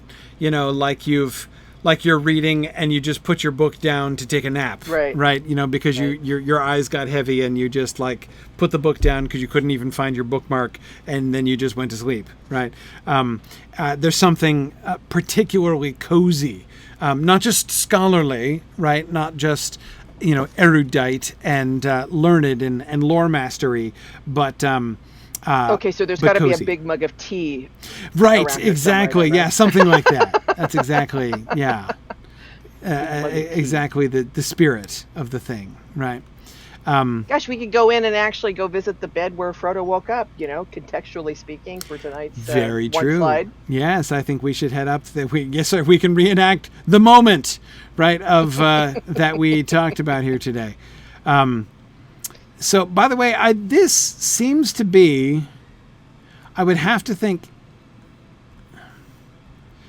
what this bridge always makes me think of. I mean, apart from the number of times I've fallen off it. I was going to say, falling off it, yeah. Besides that, the other thing that it makes me think of is this has to be the bridge that Bilbo and the dwarves were crossing over, that the elves were saying, don't dip your beard in the foam, father, right? And I know the Longbeards have long beards, but that would be... We should reenact that. Do a little... The Tralalalali arrival. Now, yeah. Which means if this is the bridge that they were supposed to not, that Bilbo felt a little bit uneasy about crossing, which I've always assumed that it was because of the way it has no like railings, right? No guardrails. No OSHA. Yeah, exactly. So, but that suggests, therefore, that the Tralalalali business was happening somewhere over here. So I've got to think that if they're coming down into the valley here, the Tralalalali had to be down over in this direction, right? Like I'm thinking... Was it when he got to the bridge? I'm trying to remember. Or would they have been doing it as he's walking down this I think it was before they got to the bridge. Like they got so it'd be like, when he's walking down this path here, right? Like... Yeah, and they're hearing the Tralalalali around here, and they're baking bannocks probably down like over there, right? Down past the res circle is kind of what I'm thinking, right? Gosh, Loto should have put an oven down there. They missed it. They missed an opportunity. Yeah. Bannock oven. Totally. Yeah. If I may interrupt for just a moment. Sure. Maven, you are very quiet. Can you boost your volume, please? I can try. Thank you. Excellent. Thank you. Fourth Dauntless is wondering if the unrailed bridge is a defensive measure. Well, it's certainly proven an able defense against me on many occasions. I don't know if it would deter orcs or not, but I mean, none of this looks particularly built for defense. I mean, if you really wanted a defensive bridge, you would make one that was easy to destroy, which they don't have. You could throw down the log over there. Remember, we crossed the log bridge last time. I suppose this is theoretically destructible, but it doesn't look... It's a stone bridge, which suggests it's not exceptionally destructible. But... Did Tolkien ever really make any reference to the elves working in stone? Yeah, the elves work in stone. mean, I know, the dwarves are big on stone, but of course the elves Mhm. would have had to. I mean, they couldn't Sure. be hiring dwarves every time they needed to build something. Yeah. Trifle thinks you could collapse that thing fairly easily. Maybe. Maybe. I mean, it's just an arched span, so, they probably have the means with which to take it out. See, here's another bridge, so you could say, well, maybe they came across here, and this is the don't dip your beard in the foam, Father bridge. But I don't think so, because this one has guardrails, right? Yeah. So, Yeah. I think it's too close to the house. right. Not to I think it mention, was on their approach. that's not to say that I've never, fallen off of that bridge, because I have. But it does at Haven't least we all? have, yeah, exactly. It does at least have. We could go visit guardrails. Glorfindel. We can. But, the game particle effects are much foamier at the other bridge, the one without guardrails as well. Yeah, I agree. But we're going to be It in is a lot Rivendell a foamier. bunch of times, so I don't know. If We you will actually have wanna time go. to visit Glorfindel. Yeah. Let's go visit Frodo's bed. Let's go to Frodo's bed. I agree. Let's be topical. Let's go visit Frodo's bed. So we're going to go into the last homely house here. Which actually we don't want to just rush into. Have we been in here before? Nope. Not on our Okay. field trips. So we don't want to rush.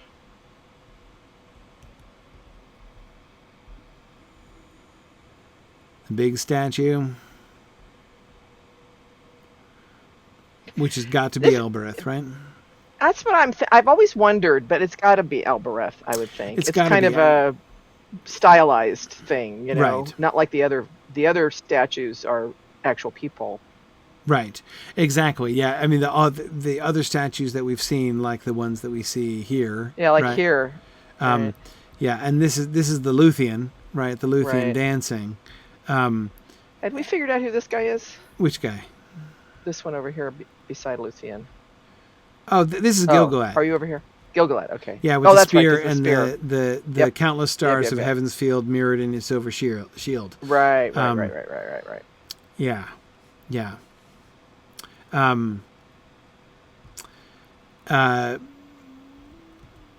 So yeah, I agree. The fact that there's no physical form does suggest not only is she much taller, but suggesting of it's just a more abstract depiction, right? We get her face. I'm interested in the fact that this might sound like a silly observation. We don't see her ears. Now, I'm not saying I expect the statue of Elbereth to have big, poppy out ears, right? I'm not saying that, but she's wimpled, right? She's got a wimple covering her ears. Her ears are actually covered. And of course, the ears are the thing with Elbereth, right? And instead, what we get is all this hair, which is fine. It is actually interesting. Yeah. But she doesn't. I mean, if you looked at her face and the wimple and the hair, if you just looked at this and you said, "What does this statue say? I hear everyone who calls out," or does it say, "I'm not listening"?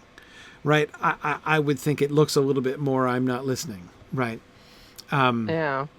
But let's see. Yeah, her statue should be leaning forward with her hand cupped over one ear, right? Right, exactly. Hey!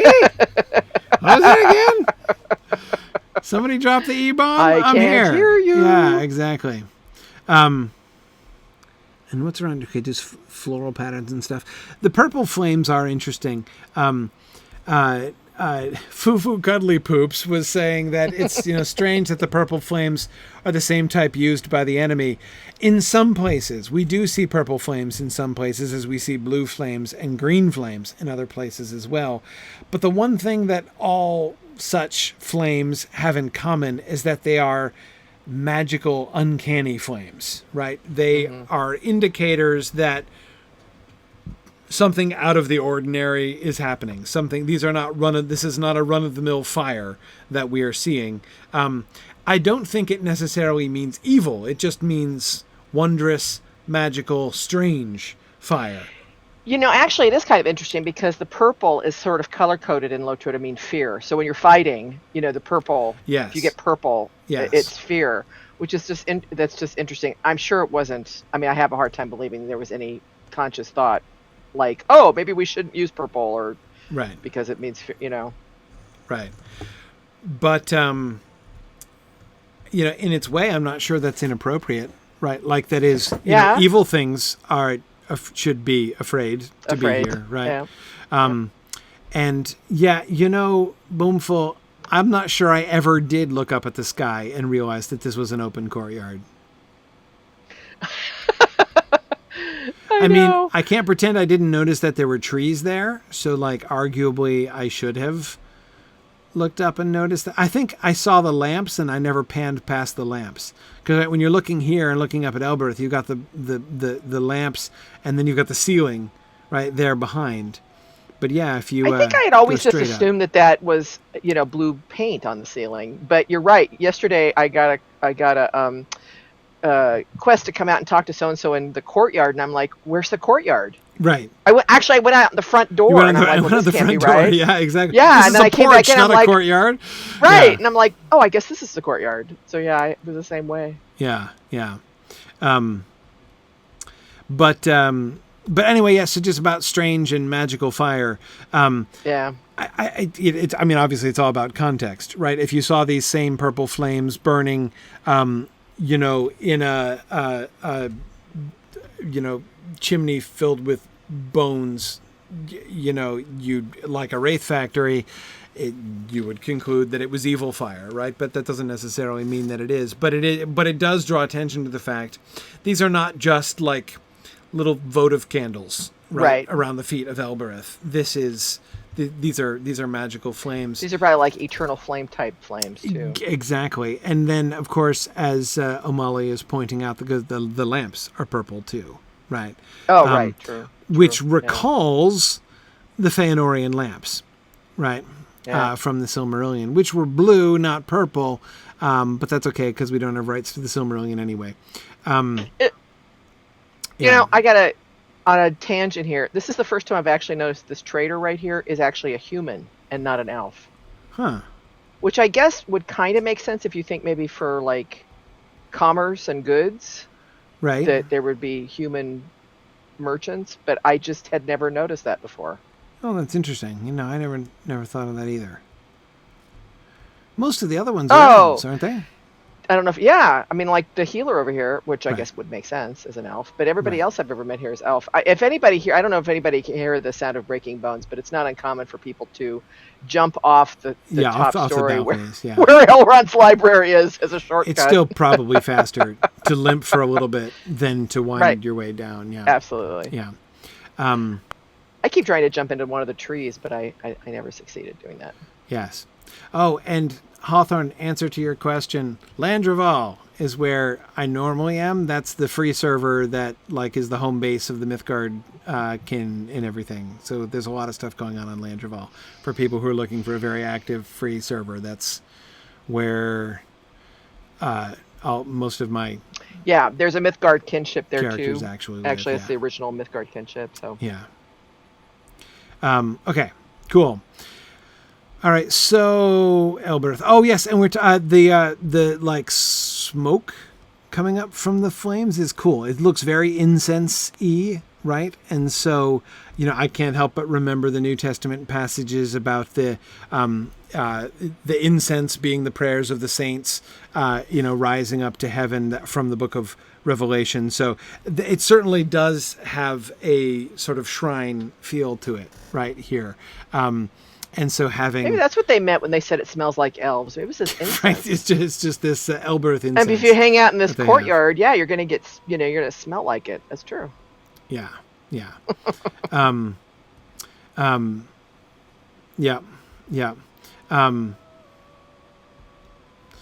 Okay, cool.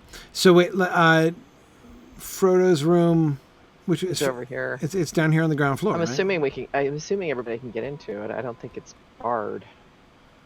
Well, oh my goodness! I will soon find out. No, it's not. Okay. All right. And we have Frodo's actually in here, and this we assume is the bed he was waking up in. Right. So it looks like they took the sheets off. Oh, ironically, it's a canopy, so he couldn't see the ceiling from here anyway. Okay, there we go. Cyberius is reenacting the lying There on we the go. bed, right? That's right. Yeah, it's interesting that they put a canopy on it so that he can't look at the ceiling. But it is on the Oops. side where the waterfall is, so that's good. So one That's assumes you true. could hear it. That's true. The waterfall would be right out this window. That is true. Yeah, and we do have. That's exactly how I pictured Frodo waking up. We do, In exactly that pose. exactly, yeah. Especially with the warhammer. We do have dark beams richly carved in the ceiling, right? Ironically, the ceiling is not flat. I guess it's flat in the middle, right? It's kind of vaulted a little bit, but now this is Bilbo's room. Okay, all right, Luke, that's true. But That's this true. is It is where marked we Bilbo's meet. room. This, Yeah, that's true. it's labeled. We don't actually Bilbo's get room. Frodo's room, do we? Yeah, and of course we But don't know everybody's exactly here. where he was recuperating. Right, he could have been recuperating in a, Well, yeah, there is. He could have I don't know been- if we can get to it. I mean, after that high elf, there is the place where the high elves wake up. Right. Kind of like the hospital. Right. Yeah, like And the that's, I high think, elf here somewhere. dormitory, right, for people Yeah, who yeah. are taking millennial snoozes. Yes, That's right. That's Yes. right. Oh, Pontine, hi. Is that true? I never noticed that. Hang on a second. I'm looking to see. I'm approaching Frodo.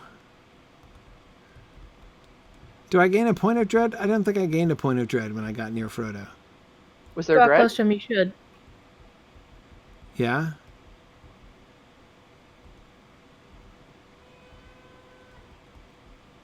I'm looking.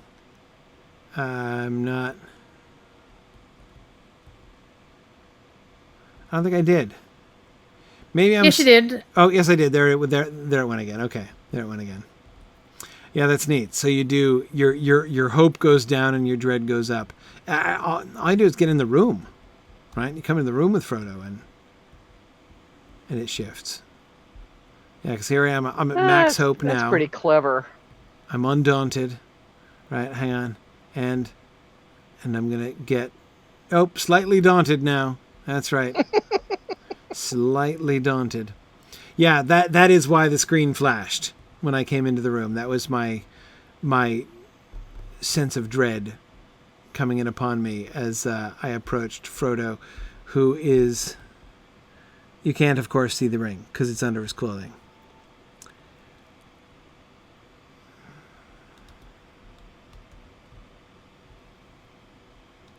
That's just one of the cool things, one of the little tiny details the devs put in that just make this game so awesome. Mm-hmm. Yeah, that's pretty cool. Yeah, this is clearly not the room. I mean, seriously, it's not like Gandalf was sitting there and smoking, right? This little, whatever this little hobbit settee is, and this is labeled Bilbo's room. So this is Bilbo's That's true. permanent room. That's true. I forgot it was Bilbo's room. Bilbo's This, permanent room, but still. This carpet is pretty cool. The one out here of the boat, of the ship, sailing. Oh, I never noticed the sailing carpet. Oh! I was trying to go around from the front and I went out the door instead. Hang on. Come back. Okay, there it is. All right, this is the angle I was trying to get. Purple sails. That's very striking. Another purple motif, huh? Yeah.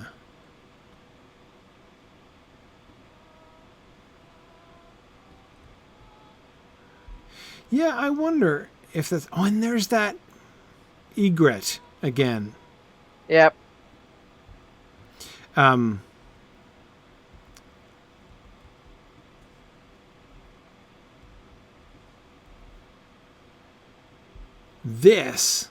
This one in here, I've always assumed was Vingalot. Oh, yeah. Yeah. The one on the rug is presumably not. Right. Therefore, it would be something else. So I'm not quite sure what. And the moon. Just a plain old elfin ship, That's right. Maybe. Do we have any elves who primarily have purple as their signatory color? I don't think so. I don't recollect that.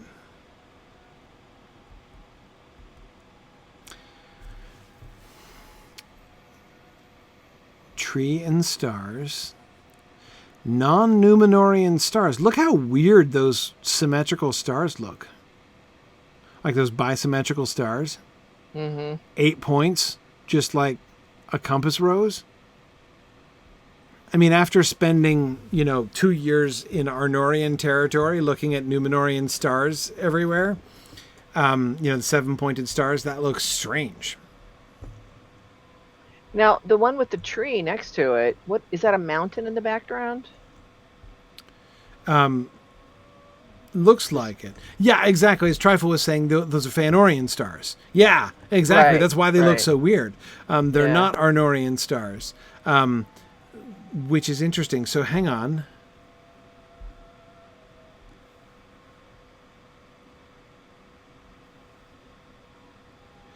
If those are Feanorian stars...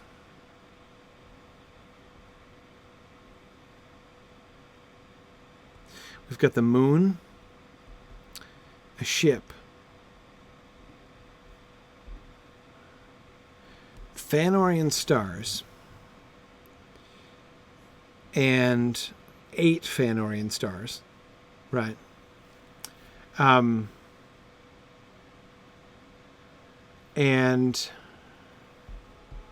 9 stars around the tree. yeah. And what mountain would that be in the background?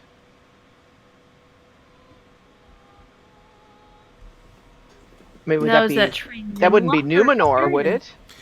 No, and those are 8-pointed stars around the tree anyway. Those aren't Numenorian stars. Right. So would that be Valinor-ish? Would that be Telperion, the white tree, the silver That's what- tree? That's what I was wondering. Yeah, I'm wondering. So that's why I was looking back at the ship and the moon. And I was like, okay, if the stars are meant to suggest... This looks like a Feanorian banner. Feanorian stars with the one big star and the 7 other stars like Feanor and his 7 sons. Right? So this banner looks like it could be a banner of the House of Feanor. Now, Boy, before Elrond has got to be one forgiving dude if he puts a banner of the House of Feanor into his I house know, in right? Rivendell. But I then mean, again, that just like, seems weird to me. He did get awful close to Uncle Mithros and Uncle Maglor. Well, that's true. That's true. He did. Right? He did. So, I don't know. Yeah. But No, that's true. but you're right. I mean, you're not wrong about the forgiving stuff. Yeah, either. I mean, it's geez. still a big deal. So this leads me to wonder then if the other banners are, because the ship could then not be Vingalot. This could be the banner of the Teleri. Oh, sure. So we'd have the Feanorians, the Teleri, and then we have the moon, and we have the tree with 9 stars around it, and the mountain in the background, which could be Taniquetil. Now, keep in mind... That's what I was thinking. Gondolin. Taniquetil. Somebody- I was thinking Taniquetil. Right, it could Oh. be maybe Gondolin. So That's a good point. we... who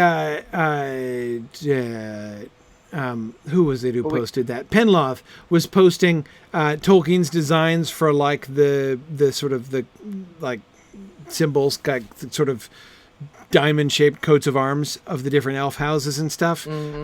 But remember, Penlove, Lotro does not have rights to any of that stuff, so they can't use the heraldry that Tolkien. I made bet for- Amazon does.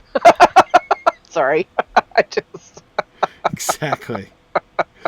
Come on, Lotro. All you've got, Standing Stone. All you got to do is pony up $500 million. How hard is it? Come on. Chris was definitely having rights envy the other night. when Oh we were man, talking. serious rights envy going on there. Yeah.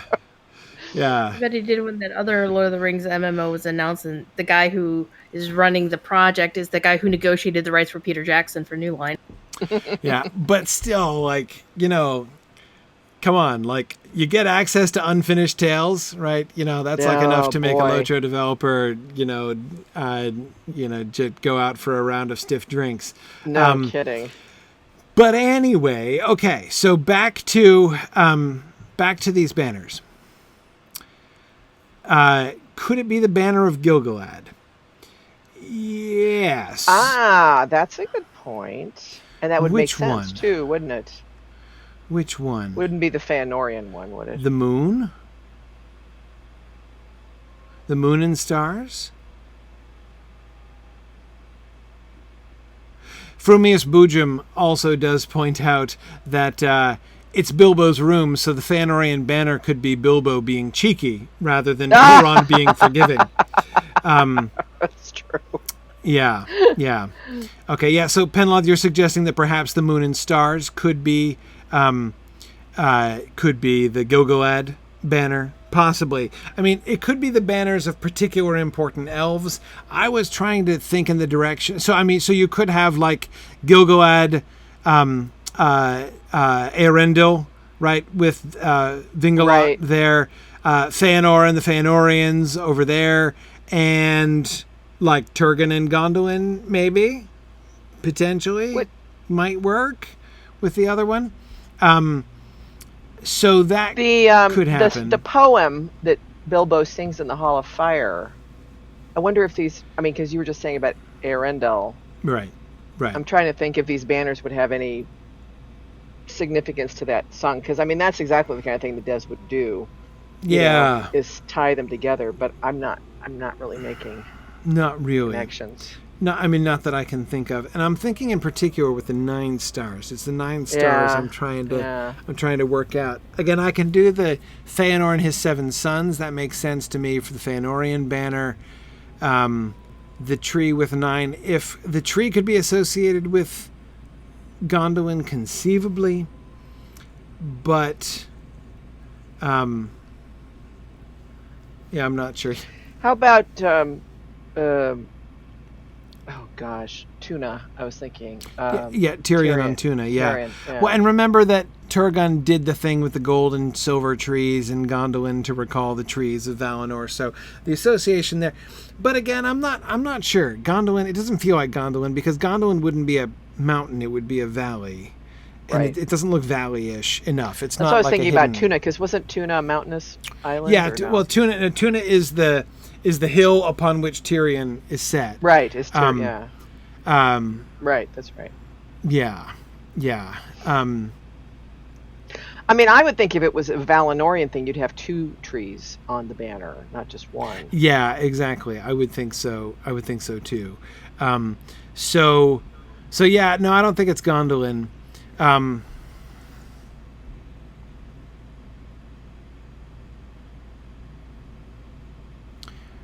That's it, right? No other banners, just these 4 banners in this room? Yeah, and I don't think there's any in the side room where the rest of the company are. No. There's another, the Fëanorian banner again. Huh. I don't think Elrond doesn't have any of these in his library, does he? I haven't ever really noticed Me neither. banners. Yeah. I have to think about that. We can't see the mountain in the background. I don't think this is Taniquetil because it's too uneven, right? Taniquetil would be one single peak that would be super tall. And this is like a stubby series of peaks. If anything... Yeah. Well, that's why I was thinking is Numenor. that Thangorodrim in the background? Oh, you think? 3 peaks? The 3 peaks of Thangorodrim? In which case this would be Fingolfin's banner. Yeah. White tree in the foreground with Thangorodrim in the background. Obscuring Thangorodrim, right? With the 9 stars around. Now, somebody count. Because I'm too tired to count.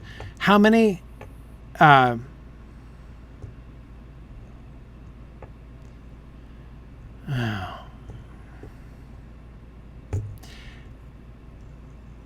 How many in the next generation? That is Fingolfin's children, combine Fingolfin's children and Finarfin's children. Like those over whom Fingolfin ruled.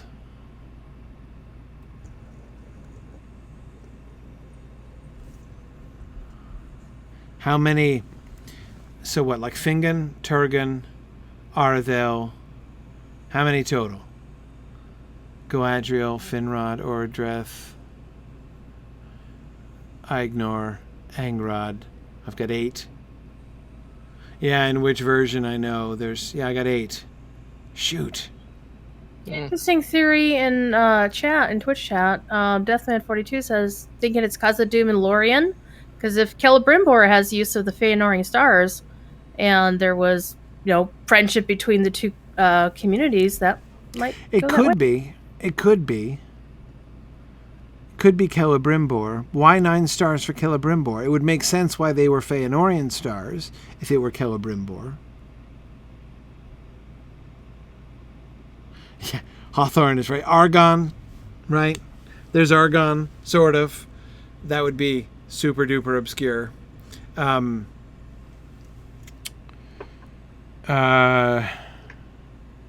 It could be Moria, the 3 mountains of Moria in the background.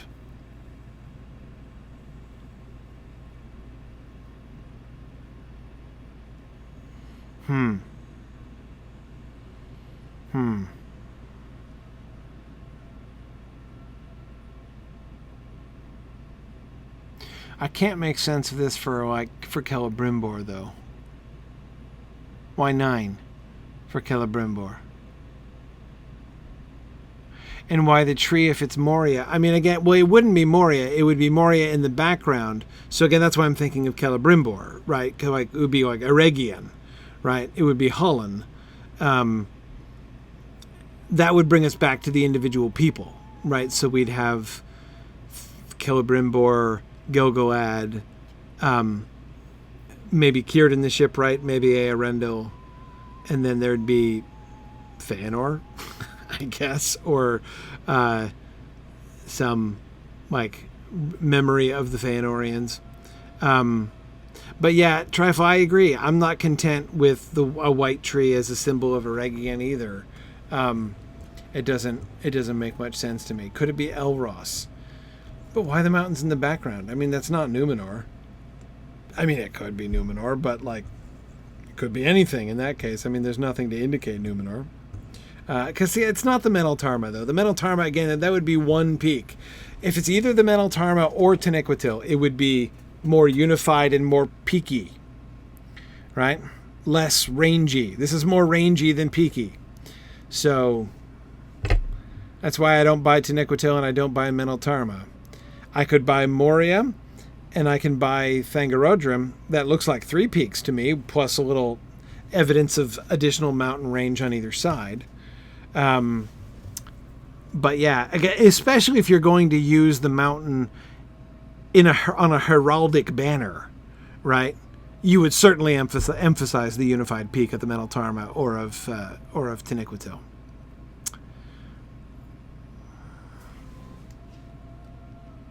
I could ask Chris, but I'm keen to guess. That's not as much fun as guessing. He might not remember either. That's true. I bet you either he or somebody would know. Yeah, somebody would remember. Yeah, either Chris or Jeff would remember. I'm now looking more at the ship. Weird ship, though, right? So this is not a swan ship. Look at the masts. It looks like the masts are growing out of like designed more like a corsair, the kind of corsair ship we end up seeing when we get to Gondor. It does look, that almost back more deck. Like that. Yeah. High poop there on the back. And, And it's got what, 5 masts? Masts, yeah. 5 masts, and the front 4 masts look like mushrooms growing out of the deck. Well, actually, technically speaking, they're all like jib type sails. They're like they're not. They look like they're not attached to masts. It's weird looking. Yeah. Yeah. Now, Trifle points out There's that no booms. Vingalot can be crewed by 4 people, and there's no way that a ship with 5 masts could be crewed by 4 people. Yeah, that's an excellent point. Why is the moon so prominent Well, in the I don't picture? know. I mean, I sailed a boat with 3 sails that 2 people did, so it depends on how you set it up. I guess. I defer to your superior To my sailor knowledge. Sailor knowledge, exactly. Yeah, I tend to think Teleri rather than Numenorian, but then again, we don't have. There's no swanness Right. in evidence. Yeah, I don't Right. get swan from this. I I like get- Ponton's theory of because this is a housing item. It's called Tapestry of the Ship Kings. Hmm. And if we're thinking Corsarian, So Corsair, back to the Corsair thing. what about at a time when Umbar was under the control of Gondor? Well, I was going to say, weren't the Numenorians considered ship kings Mhm. in the height of their sailing? Absolutely. Yeah, that makes sense. Yeah, and Phelan is remembering Eldarian's enormous ships, right, that he was building in Unfinished Tales. Which is kind of cool that they would have like a tapestry, right? So it could mean in other words, they don't have to worry about infringing on rights, but they could still have the picture Right, exactly. with no explanation, which is cool. So we get Sea Kings. Moon and stars.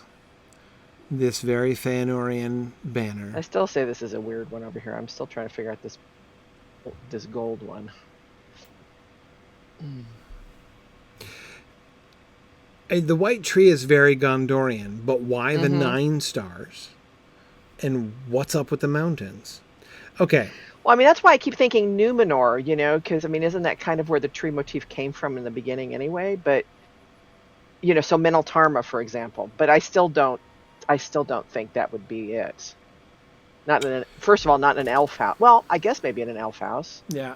By By his the brother, way, right? generic family-friendly name just pointed out a really obvious thing that we were overlooking. The moon is in the sky above this ship. Ergo, it is not one of the Teleri ships,